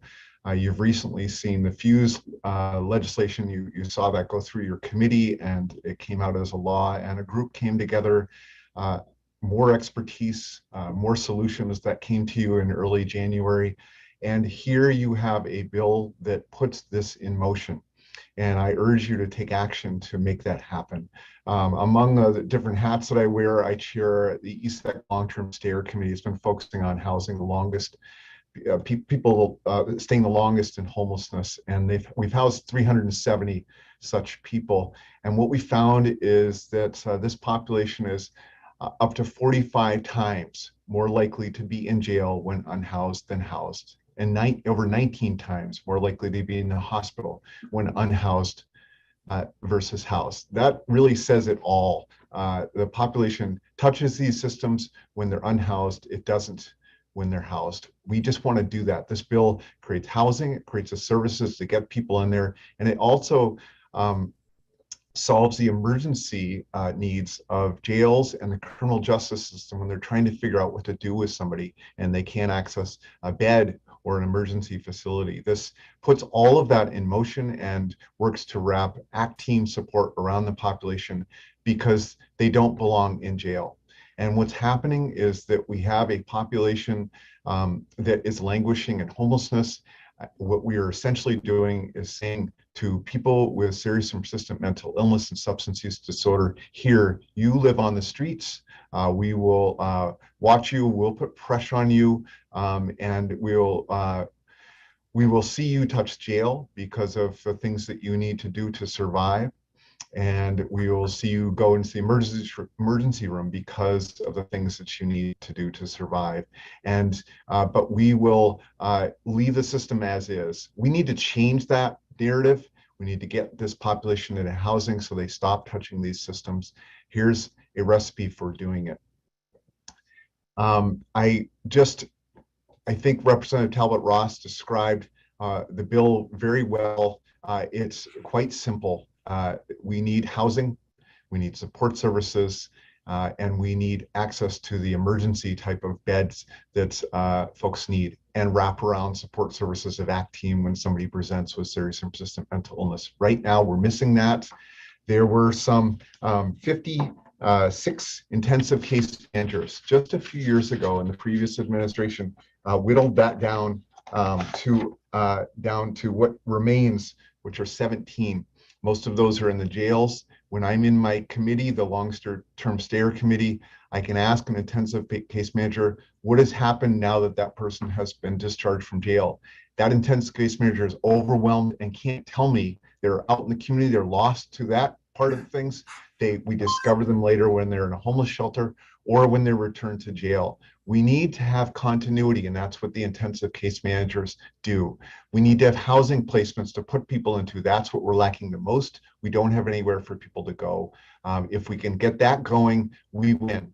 And we need to make sure that people have access to the same type of emergency services and beds that they need at the time. And right now, folks in jails and people like Justice Mills, who I hope will testify later, will describe that they can't tell even where the beds are. So this needs to be fixed. This bill fixes it all. And I really hope that you will support this. Thank you very much for your time. Thank you, Mr. Ryan. Are there any questions? I don't. Yes, Representative Craven. Thank you, Mr. Chair. Thank you, Colin. So I love this bill. I can see that it's very comprehensive and that that it's something that we need to do. But then I look at it and I'm thinking, how are we ever? I just want to have more of a conversation about the problems with, even if we had money and even if it was, how are we going to manage staffing and other kinds of resources that we need to do? And, with the lack of housing, and it's just so frustrating and overwhelming because we hear the bills every day and we hear all of the concerns and the frustration. And it's nice, to present a bill and to say we need to do this. But now I know you're on the field all the time, and I would just love to hear a real practical way to go forward. So now you're charged with that. Well, thank you, Representative Craig. That's an excellent question, and I think the easy answer is that how are we going to do this? How are we going to pay for this? The easy answer is that actually we're paying far more right now to do it. When that same person that's on our by name list is in the shelter, at the Oxford Street Shelter, the least expensive emergency shelter in Maine. And not even counting the food, not counting that they're touching the police, the rescue, the jails and the hospitals. That shelter is costing about $1,000 a year less than the most expensive permanent supportive housing intervention, which would happen in Portland, because the housing market is the most expensive there. Now, when that person touches the jail, it's $900 a day. Versus being in the shelter or in that really an expensive emergency is more like $50 a day. When somebody is touching Riverview, that's $3,000 a day, $160,000 a year. If we can get that person into permanent supportive housing, even in Portland, that is $15,000 a year.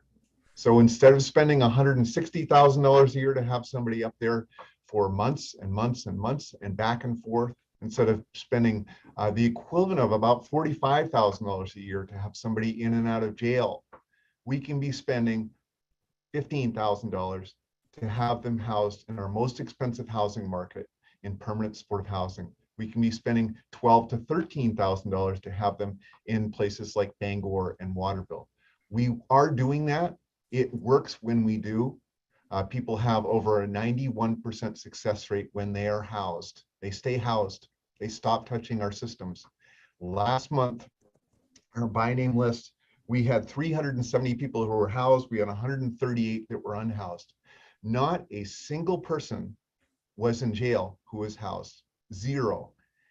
Out of 138 people who were unhoused, 9 were in jail. And this is not extrapolative data. We know this for facts. We had DHHS in the meeting telling us when they were in Riverview, and we had intensive case managers from the jail and the district attorney who was able to look at a list and say, yep, that person is here. We know exactly where they are. We know how frequently they're there. We know how much we're paying for it 5, 6, 12 times as much to do it the wrong way, which is doing no good for jails. It's doing no good for the emergency rooms that need to serve other patients. It's doing no good for emergency shelters that are overflowing with this population because they're stuck there over and over and over again, using up beds that most people would use just for a night or two. And it does no good for us because we're paying for all this. But most certainly it does no good for the person who has serious and persistent mental illness or other disabling conditions, because they are in constant crises and we watch them die in their 50s because of the stress of these constant crises. On our by name list, the dates of birth of the long list of people who have died in the last 6.5 years, they hover around 1960s to 1970s, with many dying in who are the years of birth were the 1980s and 1990s. Very rarely we see somebody who was born prior to 1960. I was born in 1964.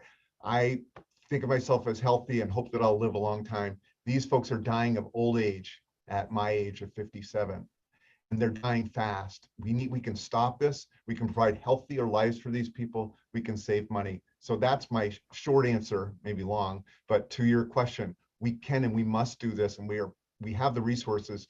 We're overpaying it now. Thank you.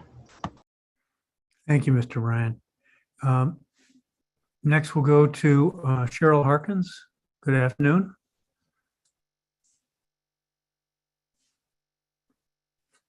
I can't tell if you're speaking or not, but you're still muted. There we go. I apologize. I'm not very good at this yet. Good afternoon, Senator Claxton, Representative Meyer, and members of the Health and Human Services Committee.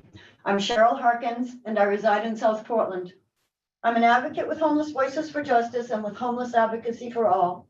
I'm also on the Statewide Homeless Council, and I work with the National Alliance to End Homelessness. I'm speaking in support of LD 1968. People being released from state and federal custody, as well as underadvantaged people existing in poverty or suffering. There's an overwhelming need for a more efficient avenue for these groups to achieve mental health treatments that they desperately need. When you're low income or you're newly released into society, you're pretty much at a loss regarding how to obtain any proper medical treatment. The stress that brings to a person's psyche can be absolutely overwhelming. The current situation concerning the South Portland hotels is a clear example for the need for certain mentally ill or case management assistances. I know of a person who has been on a wait list for mental health assistance for over 15 months, and there's something very wrong with this. If a person is in crisis, they need help in that moment. I outreach to people living in the cold with no chance of relief in sight. Yeah, there's still people living outside, and I'll tell you from experience that it's one of the most mentally trying situations to be in. I'm a firm believer that homelessness creates mental illness. I see people at bus stops, parks, hospitals, melting down because of the pure insanity of their situations. They don't mean to. Their souls, they're screaming for help. A person who's incarcerated is expected to rehabilitate themselves.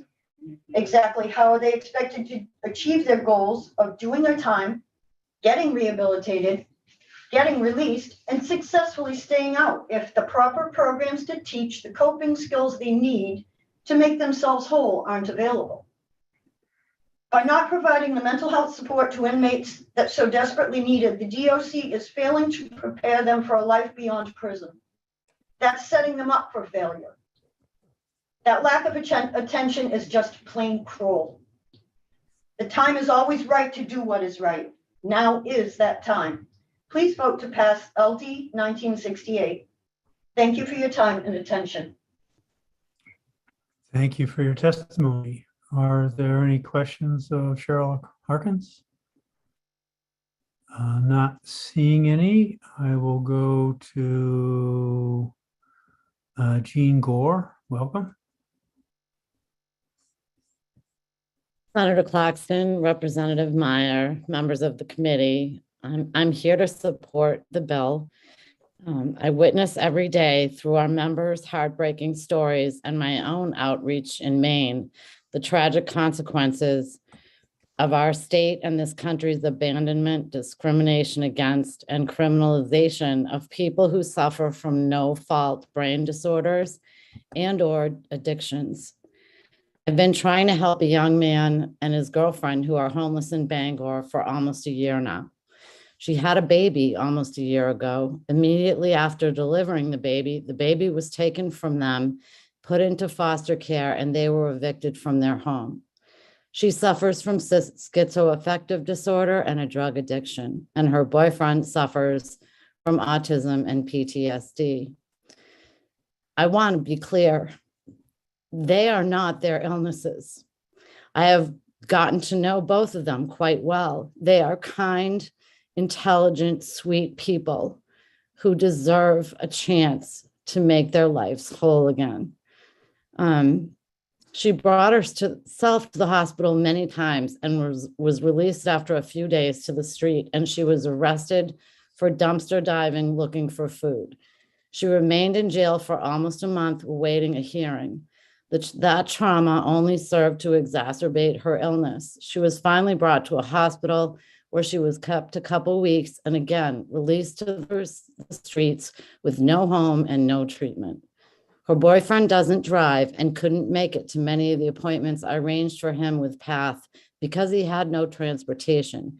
He was told he needed to provide proof that he was homeless by meeting the caseworker at his friend's car where he was occasionally allowed to sleep. Every time he called them to have them come out and confirm he was sleeping in his friend's car, he was told they couldn't come because they were too busy with another client, hence the need for more intensive case managers. This system is so incredibly broken. I've finally gotten the boyfriend on a wait list for housing, but they need so much more. The girlfriend was never provided with housing, and they were never provided with the means to get well so they could hope to regain custody of their baby. These 3 lives have been completely shattered. This is just one story. I don't think it will be long before the girlfriend's arrested again. We have hundreds, if not thousands, of people with serious brain disorders homeless in our streets and locked away in our jails who suffer from treatable illnesses. If only we had the will to provide them with treatment, a continuum of care, and housing that heals.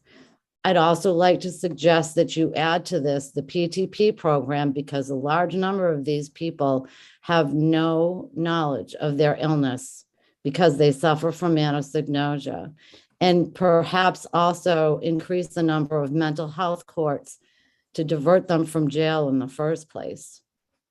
Thank you. Thank you, Ms. Gore. Questions for Jean Gore? Seeing none, thank you for being here today. We'll welcome Greg Marley. Thank you very much. Good afternoon, Senator Claxton, Representative Meyer, and members of the Health and Human Services Committee. My name is Greg Marley. I'm the Clinical Director and the Director of Suicide Prevention at NAMI, Maine. And as the largest grassroots mental health organization in the state, NAMI, Maine strongly and passionately supports passage of an emergency act to expand access to mental health crisis care. NAMI, Maine speaks to countless family members, countless peers with severe and persistent mental illness each year who are navigating the mental health, the criminal justice maze, seeking treatment and seeking support services to maintain stability in the community, while at the same time managing the requirements and interactions with the criminal justice system. While 1 in 40 Americans experience a severe and persistent mental illness across their lifetime, less than half will receive an adequate and effective care before their illness progresses to the point of crisis and meeting the criteria for disability. Sadly, 20%, 1 in 5 of young people who develop severe and persistent mental illness receive their first formal intervention during an encounter with law enforcement. People who were admitted to the hospital due to severe and persistent mental illness are far more likely to be readmitted within a month's time if they do not receive appropriate community-based services. The average cost of readmission due to mood disorder is over $7,000. It's estimated the cost of untreated or undertreated mental health disorders costs this nation $3 billion a year. The numbers are staggering. Think of the impact on the state, on the national economy. Individuals with a mental health challenge will experience 3 times longer periods of incarceration than an individual who commits the same crime but has no mental illness. This results in individuals who are struggling with basically a medical condition, languishing in a correctional facility instead of receiving the type of life-saving treatment that they need. We hear stories all the time of people languishing in jails, languishing in emergency departments, and most heartbreaking when our neighbors are forced to leave the state to seek the level of care and resources they need. The resources and supports outlined in this legislation provide critical services and supports for those most at risk and most vulnerable in our society. 30 seconds, Greg. Yep, NAMI Maine does appreciate that the state of Maine is in a difficult fiscal position during these times. However, as it's been so stated, doing nothing costs far more in the long run. So we pay for the supports and the services in the community, or we pay for incarceration or long-term institutionalization. Thank you very much for your time, and I support the efforts you're doing and very much support Representative Talbot Ross in this effort to pull this together. Thank you for that testimony, Greg Marley. Are there any questions? I'm not seeing any, so thank you for being here. You're welcome. Next, we'll go to Jan Collins. Welcome.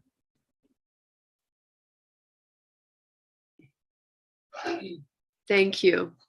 Senator Claxton, Representative Meyer, and honorable members of the Health and Human Services Committee. My name is Jan Collins, and I'm Assistant Director for Maine Prisoner Advocacy Coalition. I'm here today to speak in support of LD 1968. MPAC's mission includes reducing Maine's use of incarceration by creating a criminal justice system that is ethical, humane, and restorative in nature. Recently, a family member, who is also a widow and a single mom of 3 school-aged children, experienced a mental health crisis. After spending a few days in the emergency room at Franklin Memorial Hospital, She was able to find placement in the only available crisis bed in the state, 5 hours away in Fort Kent, where she received excellent care. She was lucky. She had great family support. DHHS was not involved, and neither was law enforcement, but it is easy to see how not only her world, but the world of 3 small children could easily have fallen apart in ways that would have been difficult to recover from if she had been incarcerated during a mental health crisis instead of hospitalized. I live in rural Franklin County. It, like much of rural Maine, is suffering from a shortage of mental health providers and services. Rural counties have a higher arrest and incarceration rate than the more populated areas of Maine. This is most certainly related to the lack of mental health services. Exacerbating these conditions is a chronic shortage of housing, especially low-income housing. We have no homeless shelters in the entire county and no reentry, recovery, or mental health therapeutic housing. We as a society have spoken out against the incarceration of people with mental health needs, but we have yet to create the safety net needed to prevent that from happening. County sheriffs regularly discuss the burden that is placed on their communities, jail staff, and the individuals unfortunate enough to find themselves in a jail instead of a crisis bed. Those struggling to maintain the already precarious balance needed to live a normal, healthy life are placed in impossible situations when they have no housing. As a staff member of Maine Prisoner Advocacy Coalition, I often receive pleas for help from family members. 30 seconds. Ann. Thank you. A brother, son, husband, or other family member is mentally ill, suicidal, incarcerated, and not receiving their medications. Alternatively, I also hear from sheriffs who are housing mentally ill patients and unable to find a hospital who will take them even when there are beds available. Once someone begins to decompensate, it is a lengthy and expensive process to regain a normal, healthy life.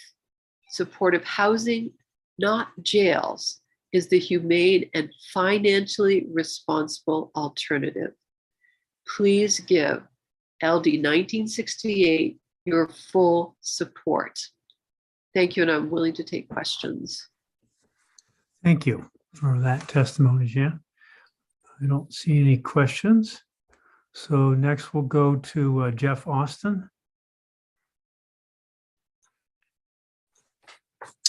Senator Claxton, members of the committee, my name is Jeff Austin. I'm here on behalf of the Maine Hospital Association to support the bill.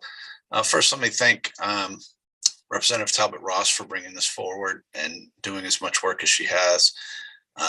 This is tough stuff. I mean, even crafting the legislation is tough, so we appreciate her persistence. The bill is balanced. It deals with both data and analysis and action. I think both are necessary. I don't think we can continue to wait for one to be complete until we move to the other. I think there's some actions we can take now while we continue to collect data and analyze it. The number one issue for us, as you've heard from others, is the high number of people who are awaiting care or awaiting transfer in our emergency rooms. There are many reasons that this is problematic. First and foremost, it's not therapeutic or helpful to the individual who is stuck. We often cannot provide the assistance these folks need. And in fact, the stress of the emergency room can make things worse. Other issues are that other patients are waiting and not receiving care that they need in a timely fashion. Emergency rooms are an expensive setting for people to just sit and wait. But the final motivation we have to ask you to take action now is this final issue, and that is violence in the emergency room. As you've seen in the papers lately, and as we have tried to bring forward to this committee over the past year or two, the violence in our EDs is getting to a crisis level. As you know, those who are homeless and suffer mental illness are not the only reason for this violence. That is not the issue. Plenty of individuals without mental illness assault our staff as well. However, when it's those folks assaulting our staff, we can throw them out. We can have them arrested. But when they are homeless and mentally ill and don't have a proper place to go, we have to continue to hold them, and the violence can persist. So while it is a small subset of the population you're discussing today, it is the subset that is contributing to the epidemic of violence in our emergency rooms. For years now, we've been saying, many people have been saying, many of you have been saying that these folks don't belong in emergency rooms and don't belong in jails. We've got to stop saying that, and we've got to start saying where they do belong. Where do they go? 30 seconds, Jeff. Have we thoughtfully and intentionally created the space for them? Particularly this subset of the homeless and mentally ill who are violent. I know others will come after me who oppose the bill, who want to focus on adjectives. Is it secure housing? Is it locked housing? Is it this housing? I don't want to label the housing. We need appropriate housing for folks who are mentally ill and who have a history of violence. Please, let's stop saying where folks don't belong, and let's intentionally say where they do, because I think that is lacking in the system today. So for that one subset of many reasons, please take this bill seriously and give it the consideration it's due. With that, I'd be happy to take any questions. Thank you, Jeff. I'm not seeing any questions. So we can go to John Nutting. Welcome. Thank you.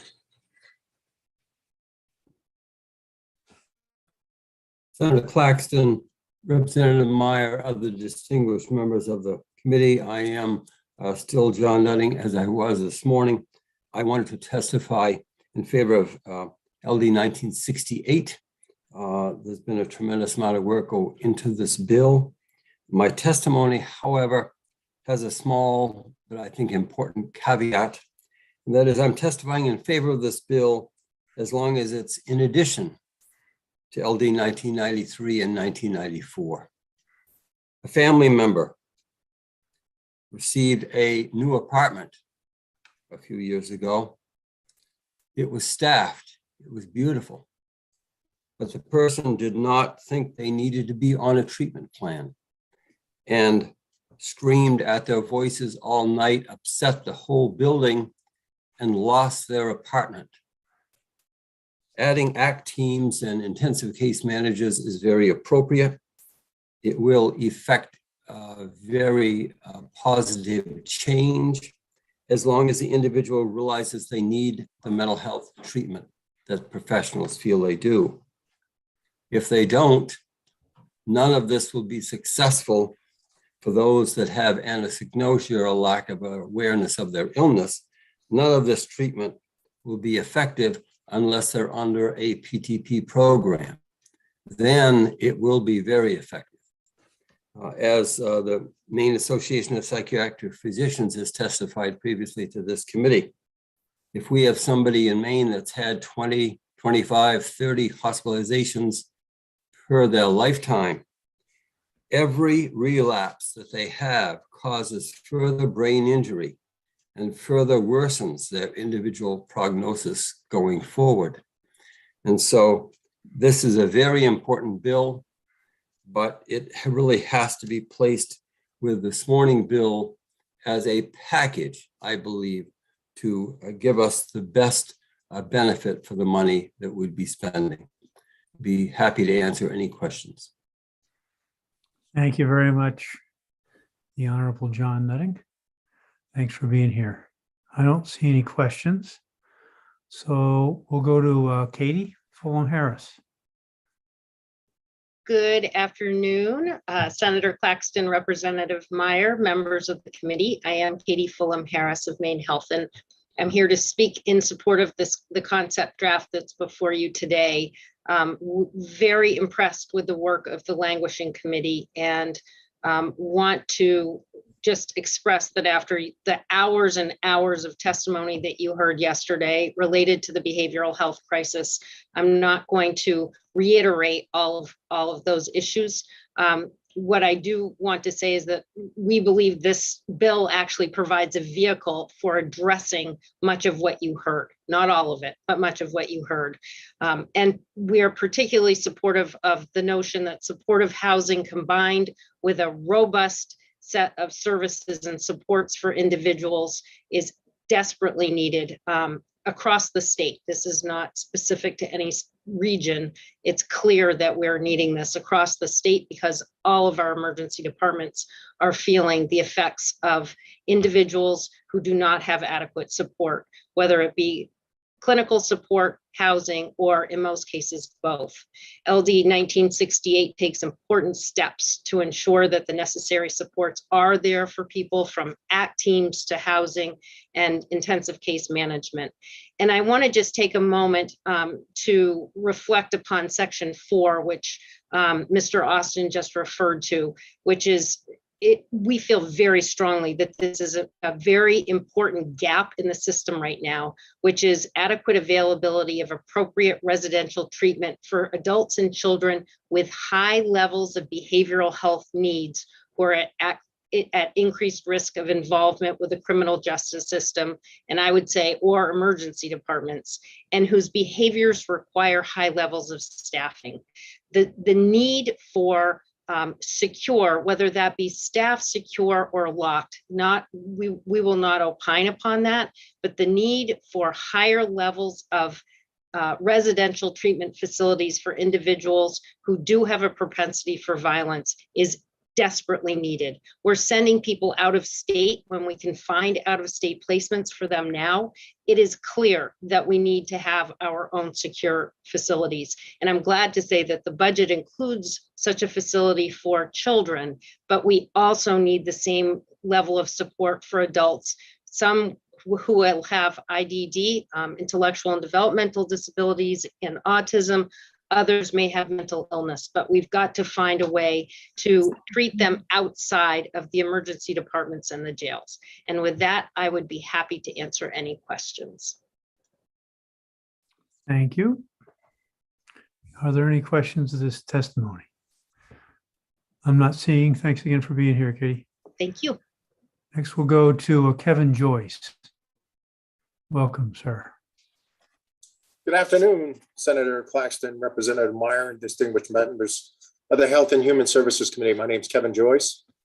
I'm the Sheriff of Cumberland County, and I'm here to testify on behalf of Cumberland County Sheriff's Office in support of LD 1968, an act to expand access to mental health and crisis care. I currently operate what I call the largest mental health hospital and detox center in Maine. For the last 12 years as sheriff, I've continued to advocate for more resources to support these individuals who suffer from mental illness and substance use, specifically in the jail. I see the remnants of untreated mental health and substance use each time I walk through the jail or interact with the inmates. About 75 to 80% of my population today have co-occurring mental health issues and substance use issues. A few years back, I read an article that was penned in 2006 called $1 Million Murray. Murray was a homeless individual in Reno, Nevada, and he was a well-liked guy by the police as long as he was sober. But when he wasn't, he was a handful. And over the period of time, they looked at the resources that Murray utilized, whether it was the police department, EMS, or hospital, and came to the conclusion that he was costing a lot of money. And if they could find adequate housing, adequate services, get this individual job, he would be fine. And for a period of time he was, and then without the treatment, he got off, and then he started going back to the jail again. You've heard the word languish. I can tell you that is real in county jails. I can tell you that it's even more real under COVID-19. I've got individuals that should be in a hospital. It's almost inhumane that they're still languishing here. But I'm also a realist to understand that there's a limited amount of resources, there's a limited amount of beds, and staffing is not much better than some of the current county jails that we're dealing with. I often talk about root causes, and the bottom line is what the study suggested was that it's a lot more expensive to try to manage the current situation than it is to try to fix it.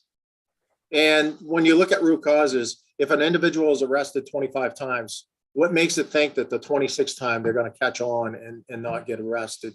The bottom line is jailing people with mental health, substance use, homelessness is not cost effective.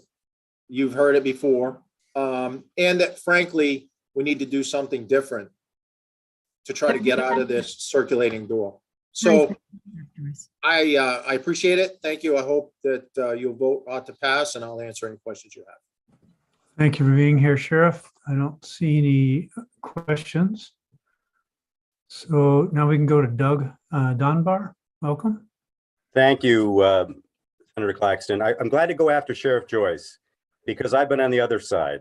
As some of you heard this morning, I've been an inmate. And Sheriff Joyce doesn't run the largest mental health facility, care facility, because our jail, our detoxification facility, I know sheriffs say that all the time, and I understand the point. And Sheriff is correct to a point, but those places are not care providers. You don't get better in a jail. We have jails in Maine that are well run, and we have some that are terribly, terribly dysfunctional. And even in the best, and Sheriff Joyce may run one of the better ones. I only spent one night there, so I can't give you an assessment. But even the best jails in our state are horrible places. I said earlier today, 3 things we know happen when you're suffering from mental illness and you end up in our jail. You stay there longer, your conditions worsen, and you're more apt to be the victim of abuse, not just from other inmates or residents, as I call them, but from the staff. And one thing we need to do, and this is not pertinent to this bill, but I want to make it clear, when we hear sheriffs and others say that they run the largest mental health facility in their county, we need to ask them, okay, what kind of training are you providing to your staff to deal with people who have mental health issues? When I got out of jail, I realized that some of the things that were supposed to be happening, for example, every jail in Maine was supposed to have a board of visitors. When I got out of jail 4 years ago, do you know how many jails in Maine of the 15, there were 15 jails, had a board of visitors, an active board of visitors of the 15? 1 or 2. My county, Penobscot County, did not have one. Every board, every jail and prison is supposed to have a board of visitors specifically to monitor the care of people with mental illness.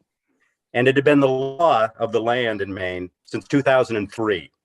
And when I got out of jail in 2018, again, 1 or 2. So when we hear that our county jails are the holding place for people with mental illness, let's encourage the administrators to focus on training and support for people with mental illness. I forgot to say I'm Doug Dunbar. I live in Herman, Senator Baldacci's district, and I worked in government for many years. Nowadays, I'm fortunate to work at Eastern Maine Development Corporation, a nonprofit, where I spend my working days helping people with mental health challenges. And Senator Moore, I'm almost done. Helping people with mental health challenges, people leaving jails and prisons, to help them get access to education, training, and employment.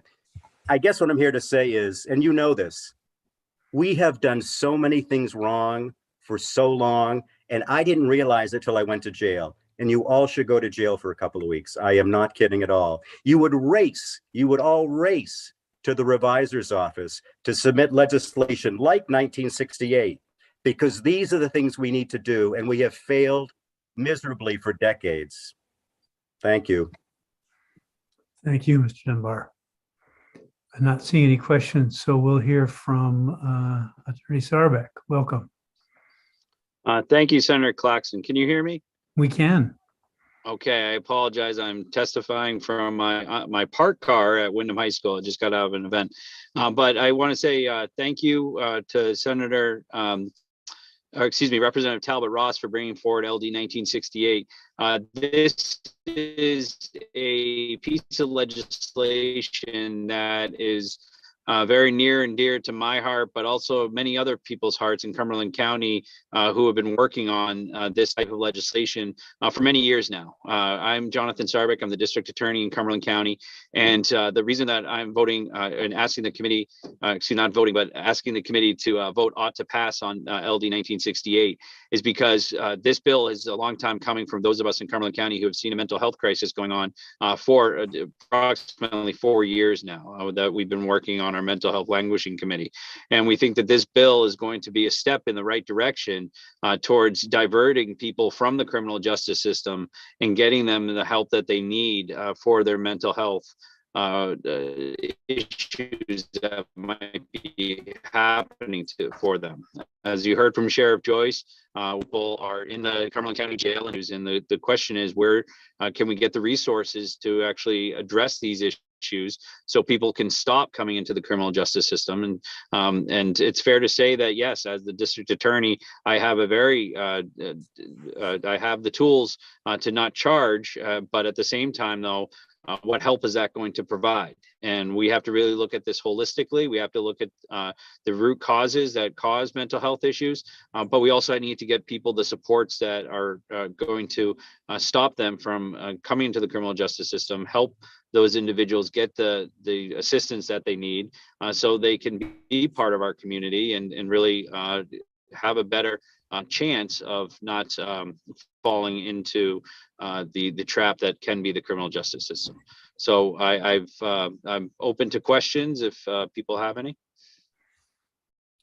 Thank you for bringing your testimony from your mobile office. I don't see any questions. So next we can hear from Mallory Shaughnessy. Good afternoon, Senator Claxton, Representative Myers, and members of the Committee for Health and Human Services. I am Mallory Shaughnessy with the Alliance for Addiction and Mental Health Services, and we are very much in support of LD 1968. As you heard, this came from the Languishing Committee that has been meeting for quite a long time. On behalf of the Alliance, I was asked to participate somewhere midway in the process, and was very impressed with the level of discussion and the work that had been done at that point. The focus was to really pull together the most impactful approaches and missing today that would help individuals with severe and persistent mental illness from languishing in our jails, our EDs, and often in our streets.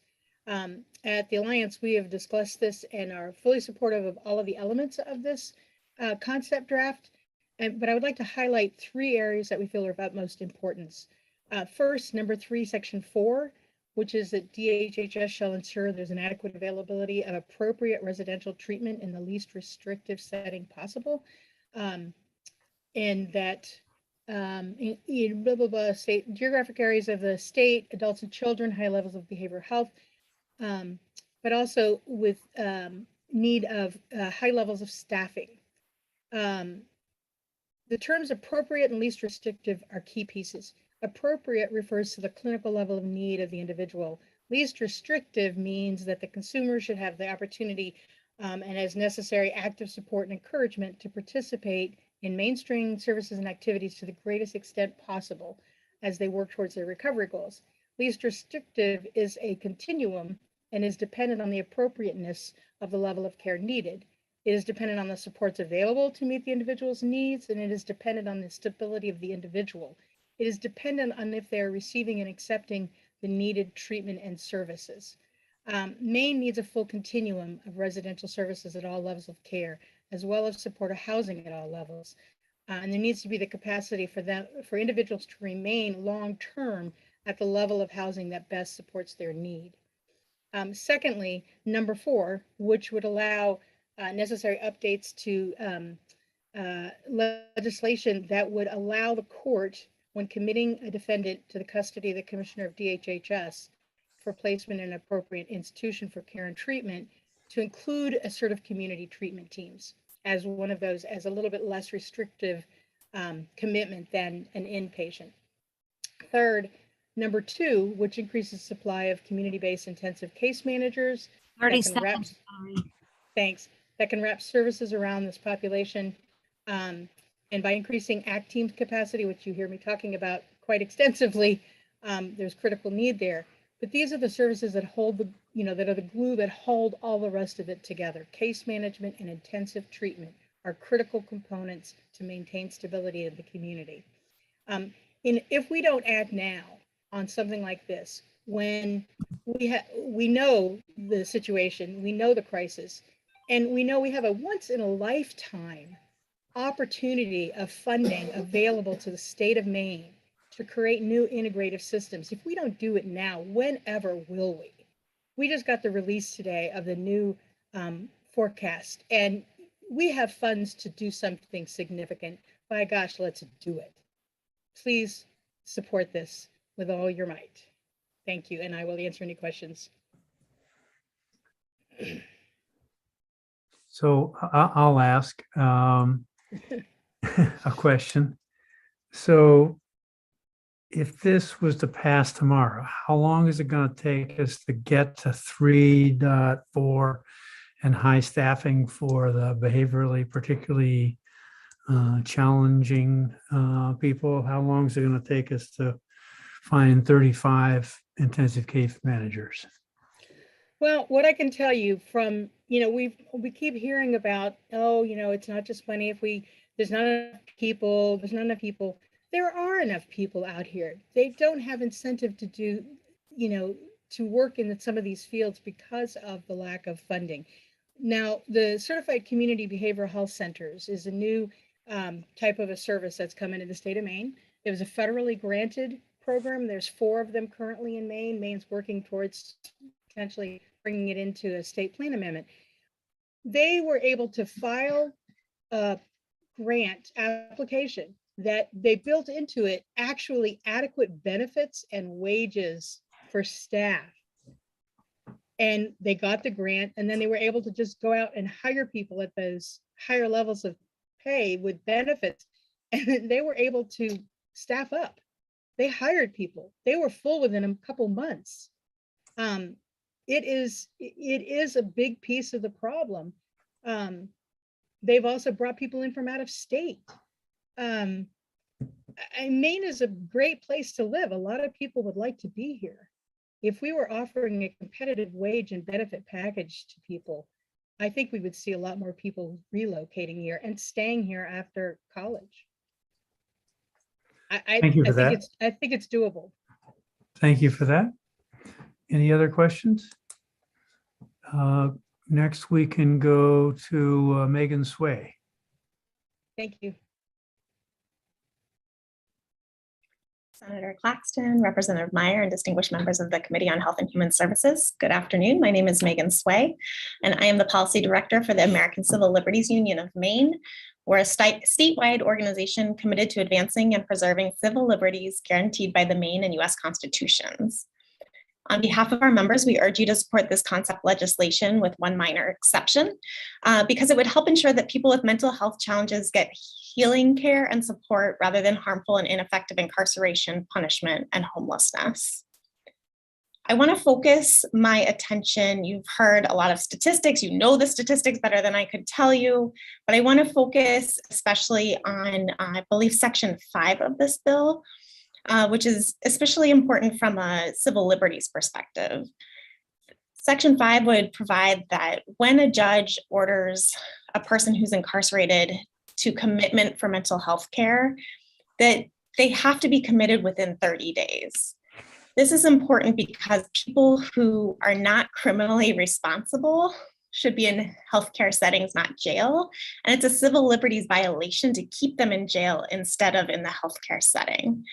30 days is actually pretty generous for the state to provide that.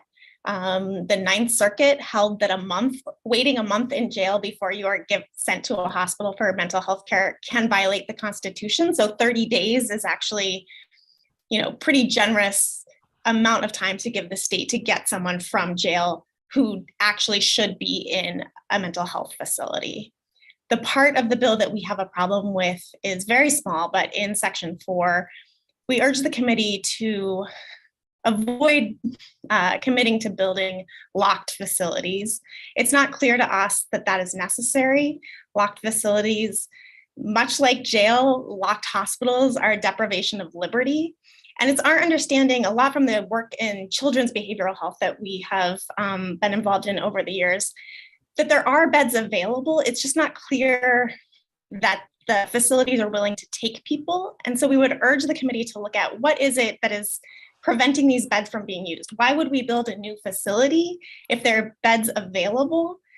And it's some other barrier that is keeping people with behavioral health issues from accessing those beds. But that is a small quibble. For the most part, we support this bill. We support any efforts to get people back into their communities where they belong, where they are most likely to increase their chances at healthy outcomes and avoid the trauma and unnecessary incarceration. Thank you so much. So Megan, I'm struggling a little bit with the fact that I have a concept draft that I'm working off and another paper that was posted on Sunday. You refer to sections 4 and 5 of which of those two documents? That is from what Anna Broom sent out yesterday, I believe. Was it yesterday or, hold on one second, I can tell you. Sunday at 9:10 p.m. Ah, okay. All righty. Additional information. I think there are 5 bullet points on the first page. Yeah. Yep. Okay, thank you. Thank you so much. All right, I don't see any questions. So I do see that Sarah Branch is here. Welcome. Thank you very much. Good afternoon, esteemed members of the Health and Human Services Committee. My name is Sarah Branch. I am currently a full-time visiting clinical professor at the law school. I'm a former, or I don't know if former is ever the word, I'm a defense attorney, primarily focusing in state and federal court, representing adults and juveniles, and a very proud member of the infamous Languishing Committee. I need to be clear that my testimony today represents my personal views only, and that position, not the position of the University of Maine School of Law or the University of Maine system. So now that that's said, first and foremost, let me thank Representative Talbot Ross for her shepherding this statute, a long time coming in my humble opinion, or this concept draft to you, and all the work that everyone did to bring it here. It was a massive team effort. And as you can imagine, there are a variety of people involved who drive in different lanes, who were trying to get to a place where we all could support the people that are suffering. I believe this bill does it. I'm going to try and take one piece of it and give you the perspective of a criminal defense attorney. What I see is the intersection on a day-to-day basis of where untreated and unsupported mental illness intersects with the criminal justice system. You've heard from Sheriff Joyce, I appreciate, and Jonathan Starbeck from the ADA. We all agree. All of us agree. And you don't hear defense attorneys saying that a lot. We all agree, and I'm specifically focusing on low-level offenders who come to the attention of law enforcement, and law enforcement has no option, hypothetically, they try the emergency room or they try other resources. If they meet me, the community resources have failed. The system has failed. If they're meeting me, they're charged with a crime for effectively untreated symptoms of their major mental illness. That's where I come in.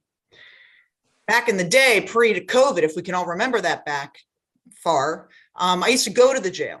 I used to go into the special housing unit, which is the SHU, where they often keep my clients. I would have to talk through a food chute to a person who didn't know where they were, didn't know why they were there, potentially smearing their feces. I would try and explain that I was there to help. I would try and explain that I was trying to get them out. I would desperately work their case. The mental health docket in Cumberland County was born out of a lot of these issues. But when we get that competency eval and it says my client is incompetent, that is a court order for commitment to the Department of Health and Human Services. What is not clear from the statute at this moment is the duration the commissioner has for getting that person suffering, tortured by the circumstances that we as Mainers have put them into. How long they have until they get to the appropriate placement. I will tell you that I have filed multiple motions for contempt when that time period lasts more than 30 days. And the ACLU is correct.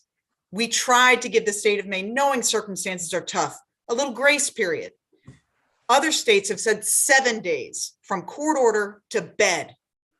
7 days. We said 30.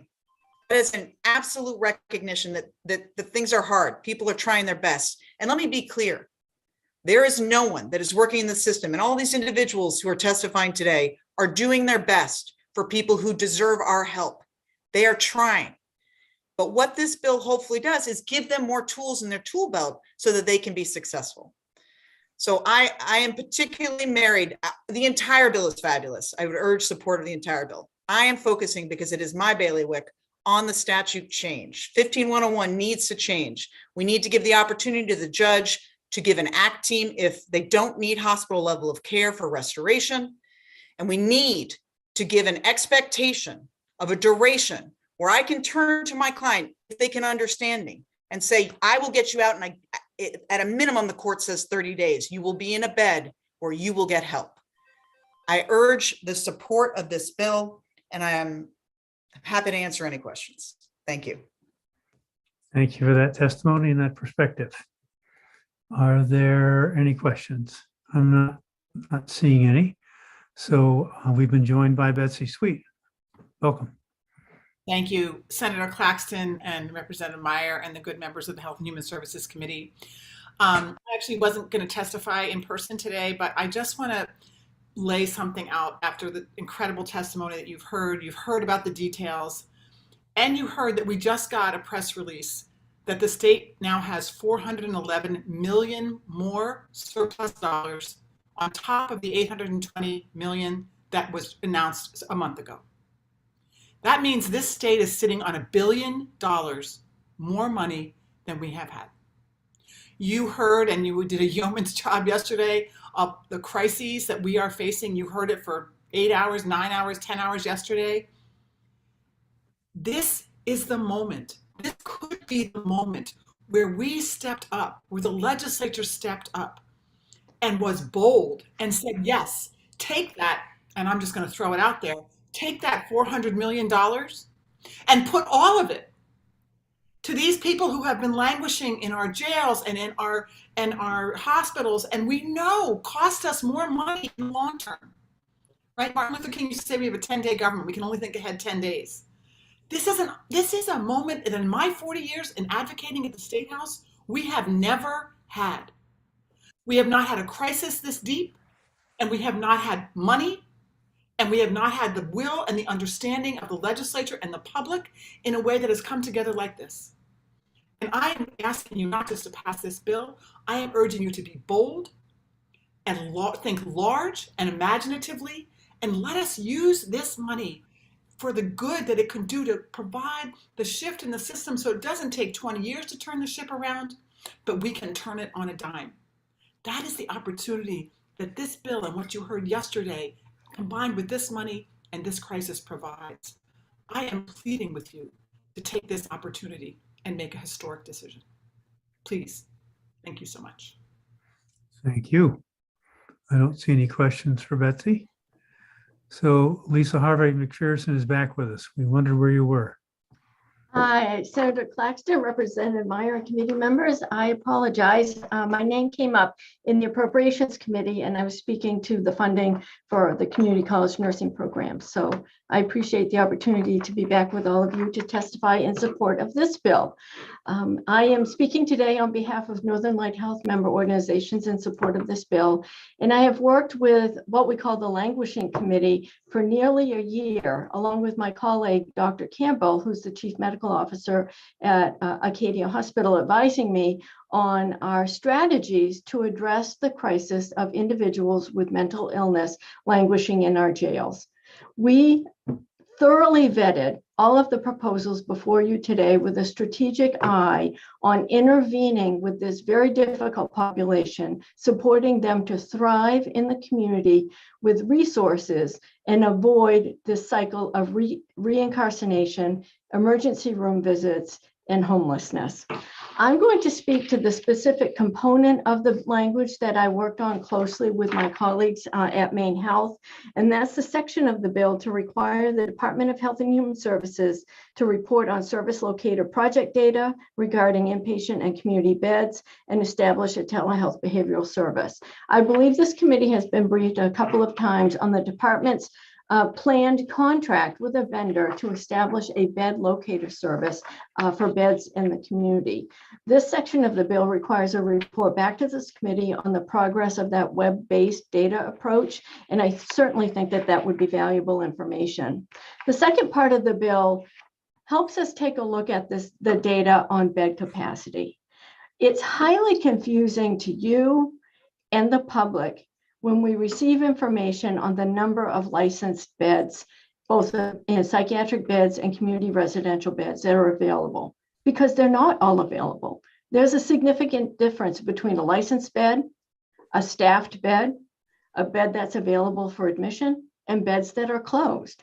So what we want to accomplish is let's look back for 5 years, establish our baseline, trend that data forward, and then report on that data every 6 months so that we all have a very sound foundation of information on what bed capacity is available and what beds continue to close and come offline, which is exacerbating all of the challenges that you've heard about this afternoon.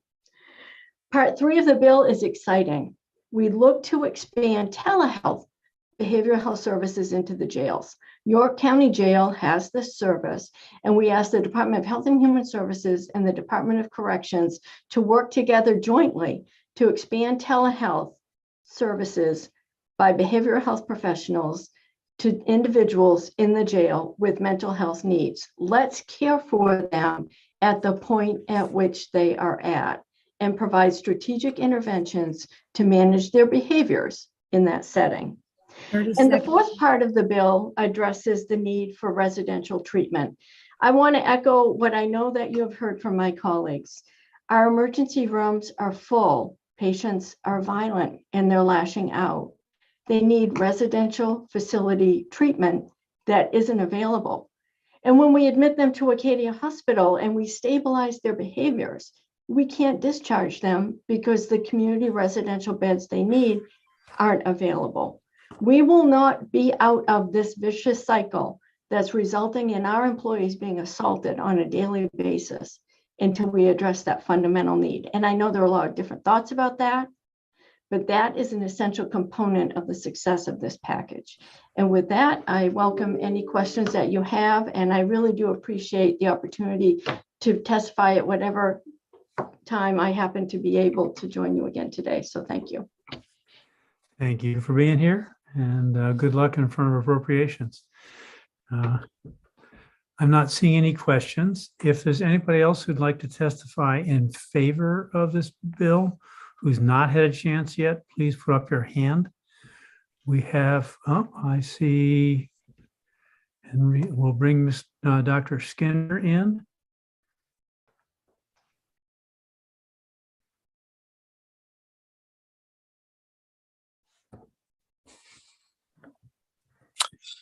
Good afternoon, Senator Claxton and Representative Meyer and distinguished members of the committee. I'm sorry I'm not able to appear with video today. I'm also in a mobile office, so to speak. I'm a psychiatrist and I'm the president-elect of the Maine Association of Psychiatric Physicians, which supports this bill in the strongest possible way. When I think about you can't call it a system, it reminds me of the way we treated people with mental health problems, not in the 20th century, not in the 19th century, but in the 18th century. We locked them up. And it's time for that to stop. And this bill is the way to do it. And now is the time to pass it. Thank you. Thank you for your succinct testimony. Are there any questions for Dr. Skinner? All right. Hopefully your mobile office is immobile during the phone call, but thank you for being here. So I think that now represents all who wanted to testify in support. I think there are two people who would like to testify against. So we'll bring in those two folks. I've only seen Simone Mellon. I haven't seen, oh, there's Mark Joyce. Welcome. You snuck in through the wormhole. Welcome, sir. Go ahead, Mark. Yes, I did. You're up. Yeah, Okay. you're up. That's right. I'm M's before S. I get it. Okay. So Senator Claxton, Representative Meyer, and the members of the Joint Standing Committee on Health and Human Services. My name is Mark Joyce, and I'm a managing attorney at Disability Rights Maine, Maine's protection advocacy organization for individuals with disabilities. I first want to say I wish there was a different sort of a place to put the testimony, because the support of this testimony this bill far outweighs the opposition to that section 4 that I have in my written testimony. So I just want to say one thing. I really appreciate all the work that Representative Talbot Ross did on this bill, all the work that the people on the language community did. I will tell you that we had, I would like to say, a spirited colloquy regarding some of these issues. And I think we really came to agreement on almost all of these things. And I want to talk about the things that are really important about this bill before I get to the sort of issue that we're testifying and that one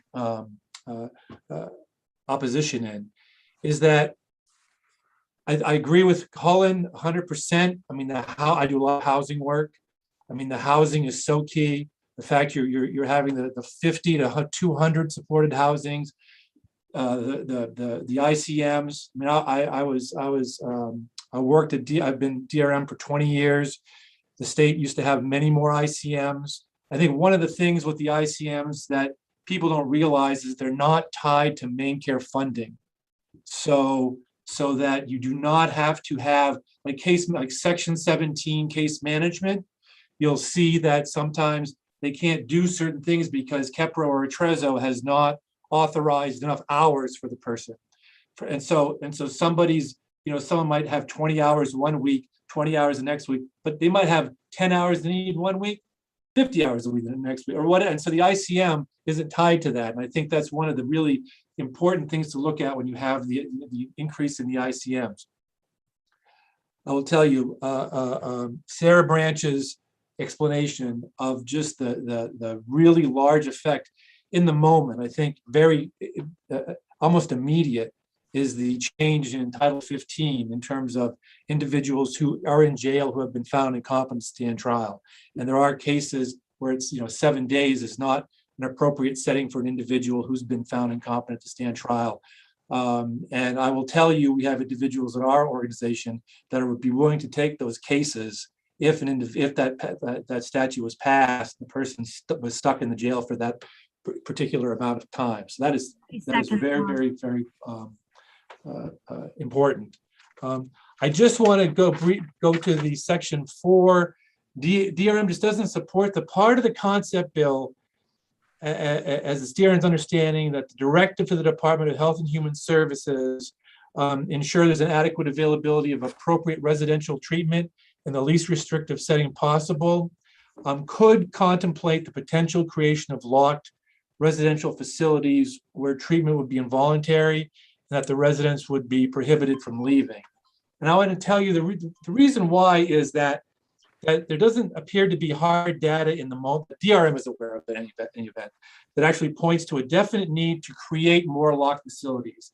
I think this is important in terms of if you create more locked facilities and you have not addressed the actual problem, you're still going to have that same problem. Like, for example, in the emergency rooms, let's take the individual, just the hypothetical individual who is there under a blue paper, most I'm sure most of all of you have heard about the blue papers in terms of it's the emergency procedure for involuntary admission to a psychiatric hospital.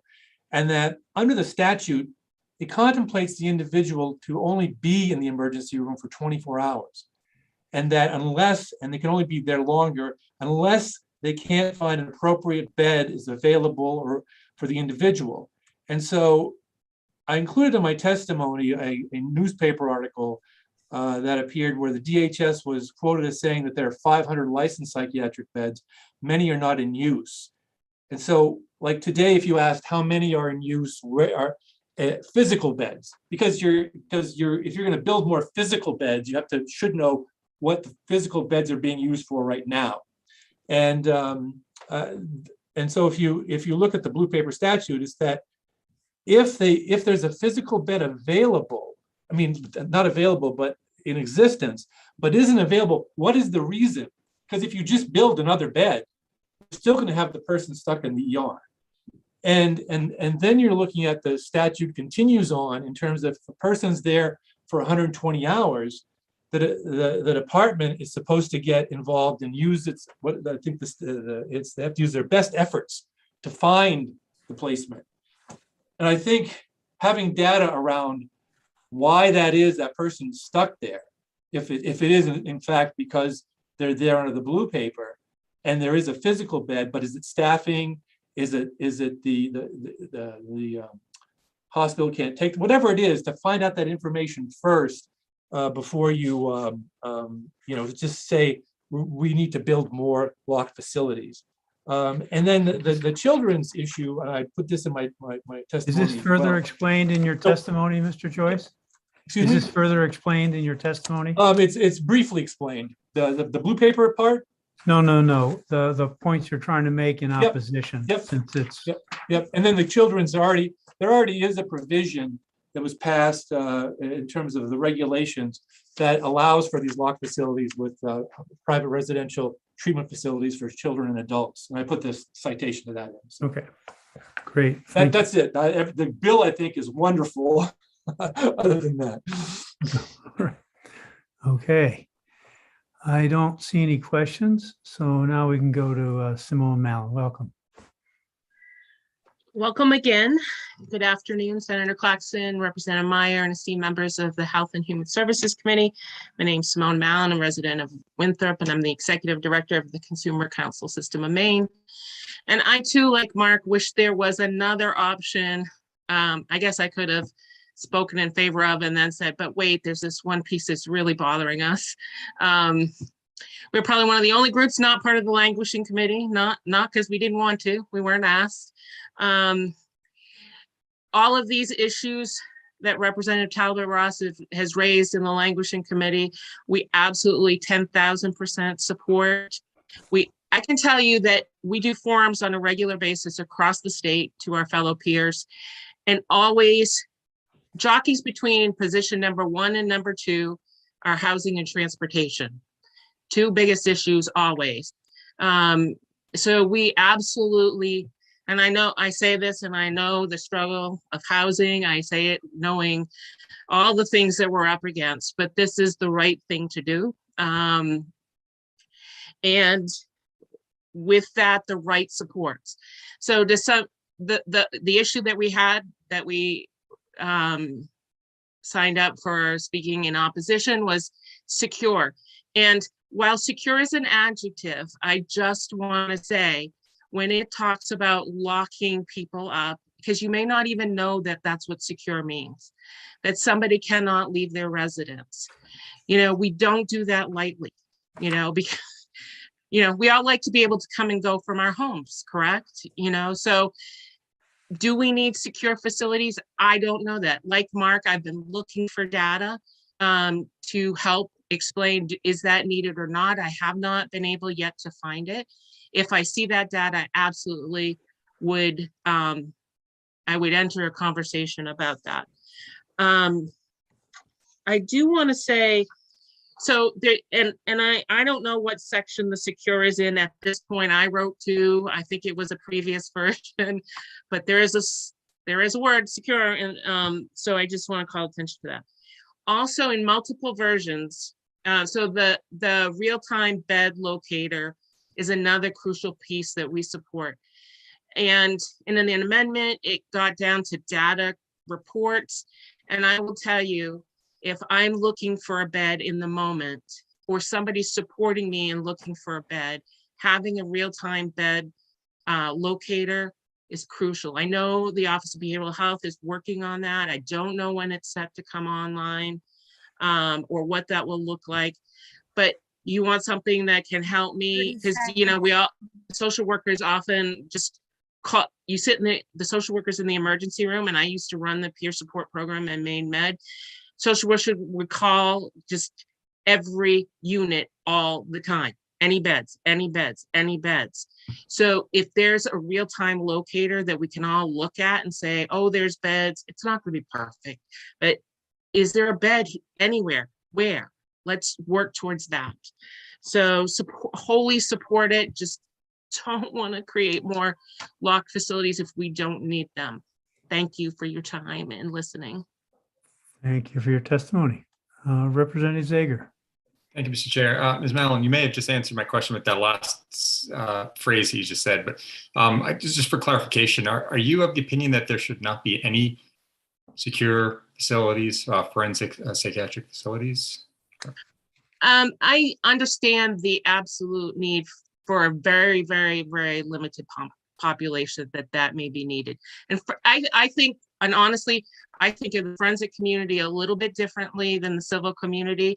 Those are parts of the law and are required many times for people who are still under the commissioner's custody, that they be in a locked facility. But, just putting somebody in a locked facility because that's the only bed that's available, that's what's incredibly troubling. And that will happen if that's the only place that's available. Somebody will go there. And it just pains my heart deeply that somebody would be in a locked facility, unable to come and go as needed without the reason for that. There has to be very specific reasons for that. Okay, thank you. You're welcome. And just so that I'm clear, I understand you're uncomfortable with the term secure. How about least restrictive? Is that? Oh, love that one. Okay. You're good with that? Yes, because that's what we should be looking at. We should be looking at each individual's need in the least restrictive environment and the most supportive. And secure is present in both of the versions, and so is least restrictive. So. They are like opposite. All right. Are there any questions or comments to go to Simone Mallon? Thank you for being here. Thank you for your passion. So that, as far as I can tell, concludes those who want to testify either for or against. I don't see any hands up for anybody else who'd like to testify. That being the case, we can conclude the public hearing on LD 1968. And we can go to our team and see what questions we have for Anna before the work session. Senator Baldacci. Thank you, Mr. Chairman. One of the questions I would like is if we can get some clarification about Dorothea Dix. My understanding is that it's licensed for close to 100 beds, but that it actually has less than 30 people in there. I don't know if we could get some information on the utilization of psychiatric beds there and whether or not there's room to, without having to change the license, what the barriers are to adding some additional inpatient psychiatric beds to be utilized. It would be helpful to me because it's a resource in this area and it's an issue that I think can be helpful as one part of a bigger comprehensive solution, but having a few more inpatient psychiatric beds would be helpful to these issues for civil cases. So if we could get more information on that, what the barriers are to utilizing the beds that we have better, that would be great. Thank you. Are there other questions for Anna?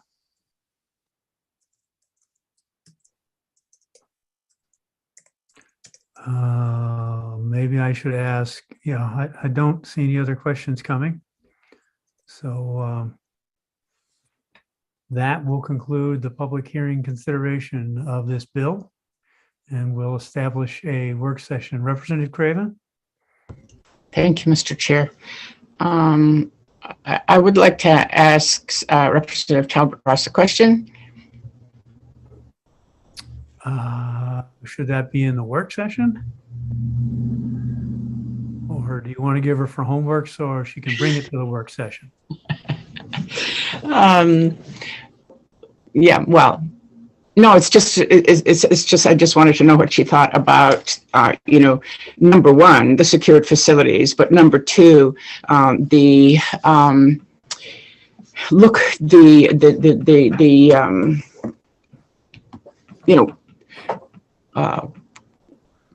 to take a look at physical beds that we're not using, and how that would work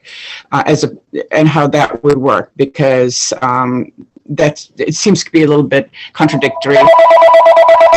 Sorry. So we'll take that as a question to Anna to Okay. work with Representative Ross to come up with some solid information, because I'm sure she can't do that off the top of her head. Senator Claxton, I can certainly wait till the work session to answer that. I appreciate the question, Representative Craven, and I would just make one tiny note that we're trying to clean up all of the versions of the amendment and missed one spot in the current version that you had that said secure residential facility. That was supposed to actually be removed. All of the language throughout the bill, Representative Craven, should say least restrictive. So that still leaves unanswered the question that Senator Baldacci raised, and I think others on the committee would like to know how many beds are available, how many are staffed available, and that would give us some idea of capacity, but that's also part of the bill. So thank you for that, Representative Craven. Thank you for your help, Representative Ross. I don't see any other questions. So now we'll conclude with the end of the public hearing portion of consideration of this bill. Thank you for bringing it forward, Representative Ross. Have a good rest of the day. And I'll go back to Anna to see what's else on the agenda.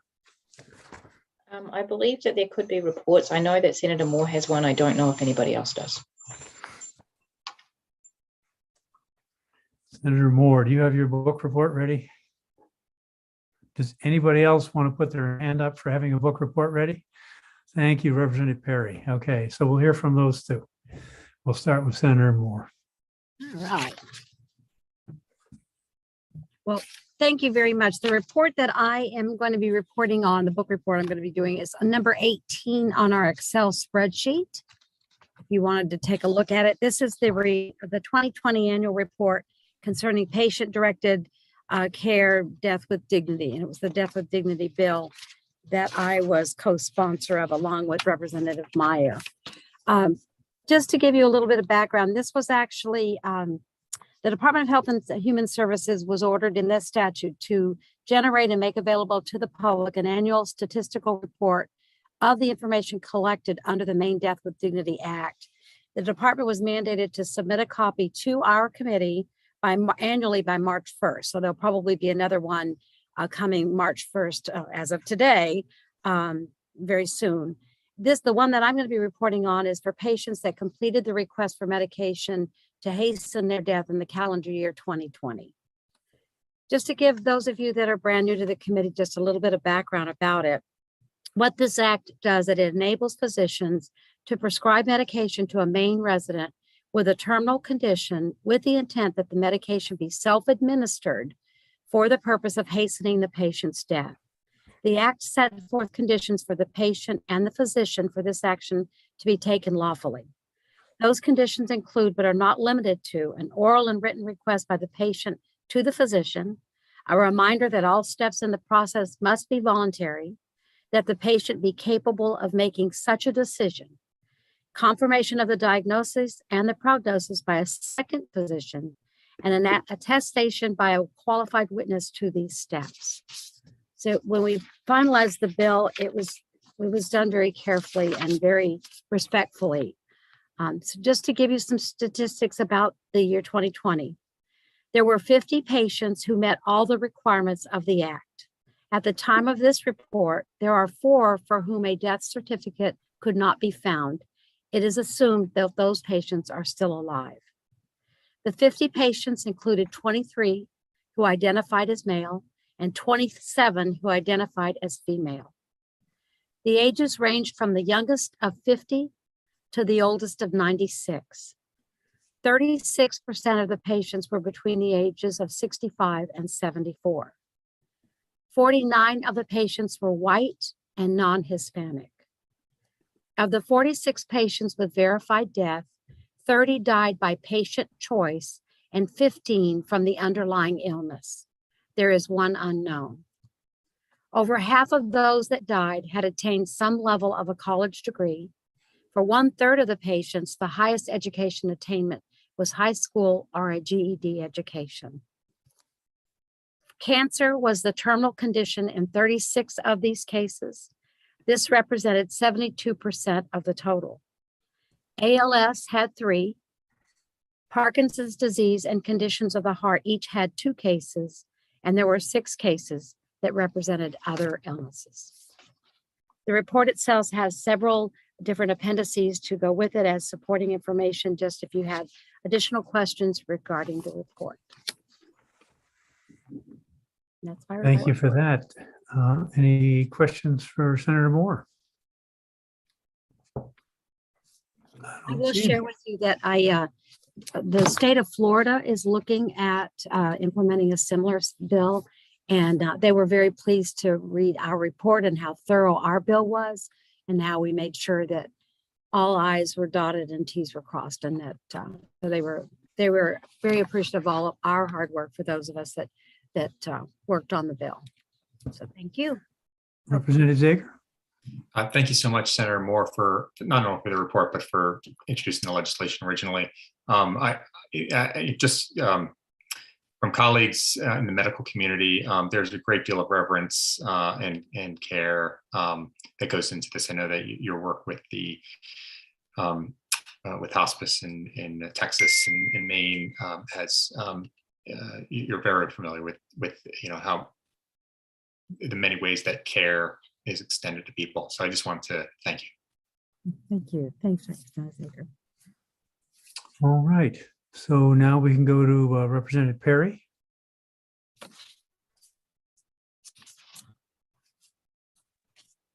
Thank you. Actually, I have 3 reports. One is the newborn hearing report, which I don't think I need to do because I think we've had that presentation on the newborn hearing program. But if you feel I need to, I can do that as well. The first one I'm going to do is the Alumni Transition Grant Program Advisory Committee report. And actually, I was delighted to see this. This is for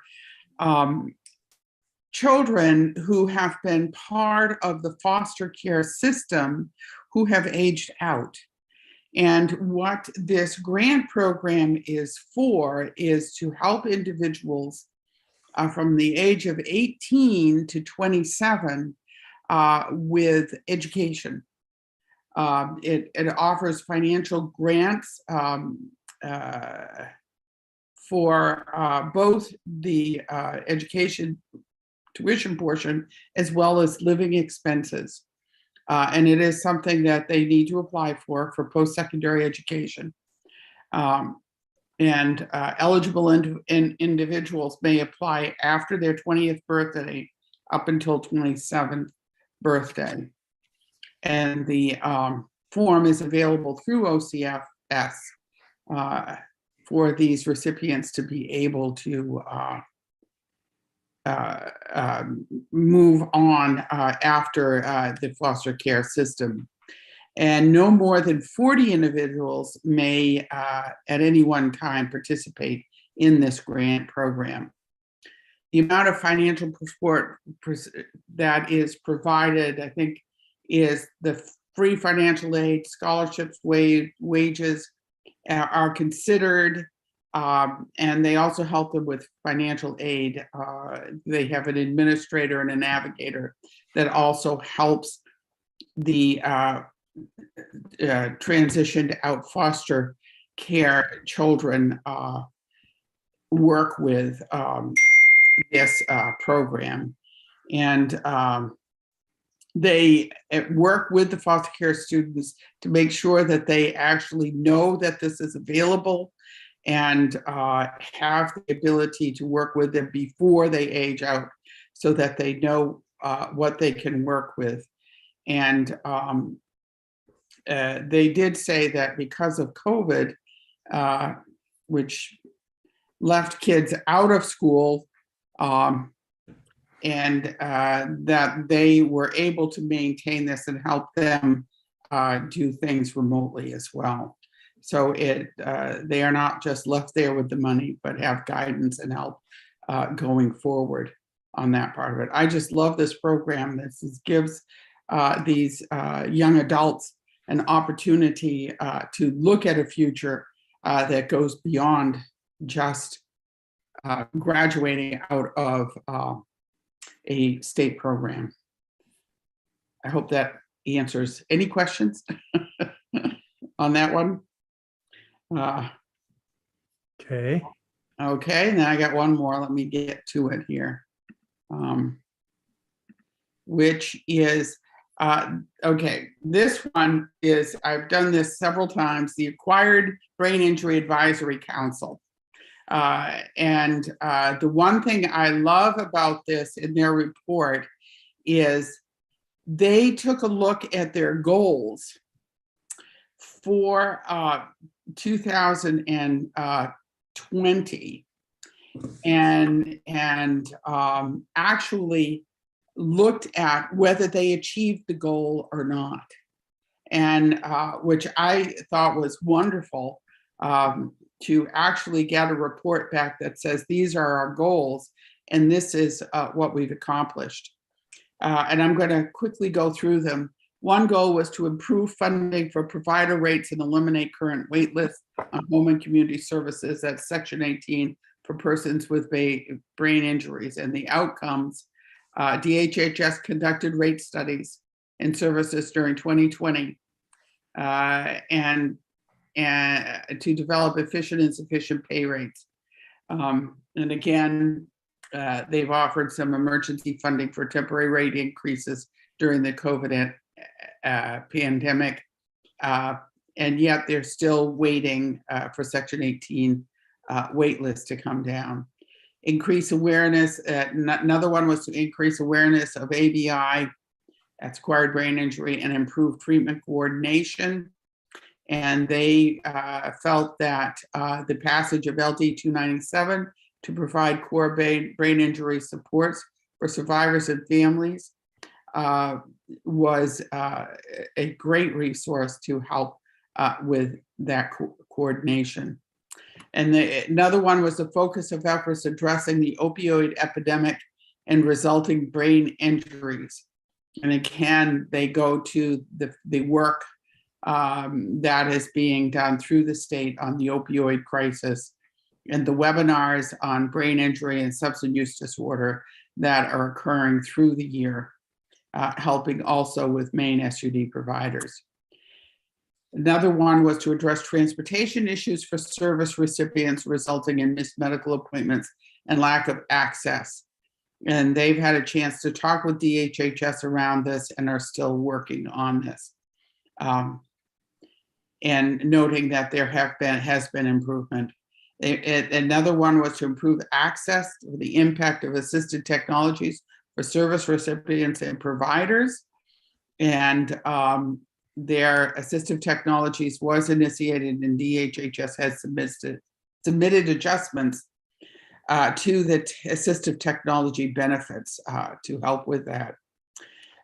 Development of neurobehavioral services for persons with brain injuries and severe behavioral changes. And again, this is something that was not accomplished mainly because of the COVID pandemic, really set this aside, and they're looking at this as a 2021 issue to move forward. And so priorities, and I just, they have set priorities for 2021, which I'm not going to list them completely. Some of this is work ongoing of what they're doing, but I would look forward to seeing how things go next year when we get their report, to see how their goals have been met and what has worked for them. This is an active group, and I find that I really like seeing the fact that they are working to report back how their goals have been met and where they need to go from there. I hope that was helpful.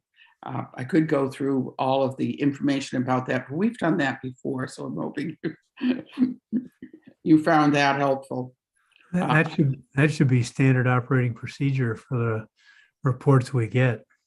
Yeah, I was just delighted to see it and to realize, you know, that you also see the work they're doing to achieve those goals when you get that report back. So it was a nice report to read anyway. Well, according to the attendee list, Molly Bogart's still listening, so maybe she can make that happen in her department.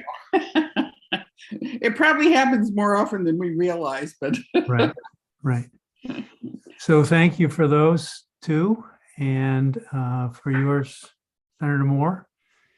Any other? Yes, Representative Zager. Thank you, Mr. Chair. If the committee is interested, I could do an extremely brief report from the tobacco settlement report from the treasurer, because we've already heard a lot about this. So that will be timely, since what we're doing tomorrow is dealing with the trust. Oh, yeah. I was thinking that too. So on January 13th, Treasurer Beck reported to us and AFA the annual report. It goes through a fair amount of detail on how the calculations are done. And by the way, Maine gets 0.7% of the whole settlement. It's more complex than that. There's a bit of a history on the participating manufacturers protesting or disputing payments and how much they should have to pay. This went to a panel. The panel, after over many years, this was disputed.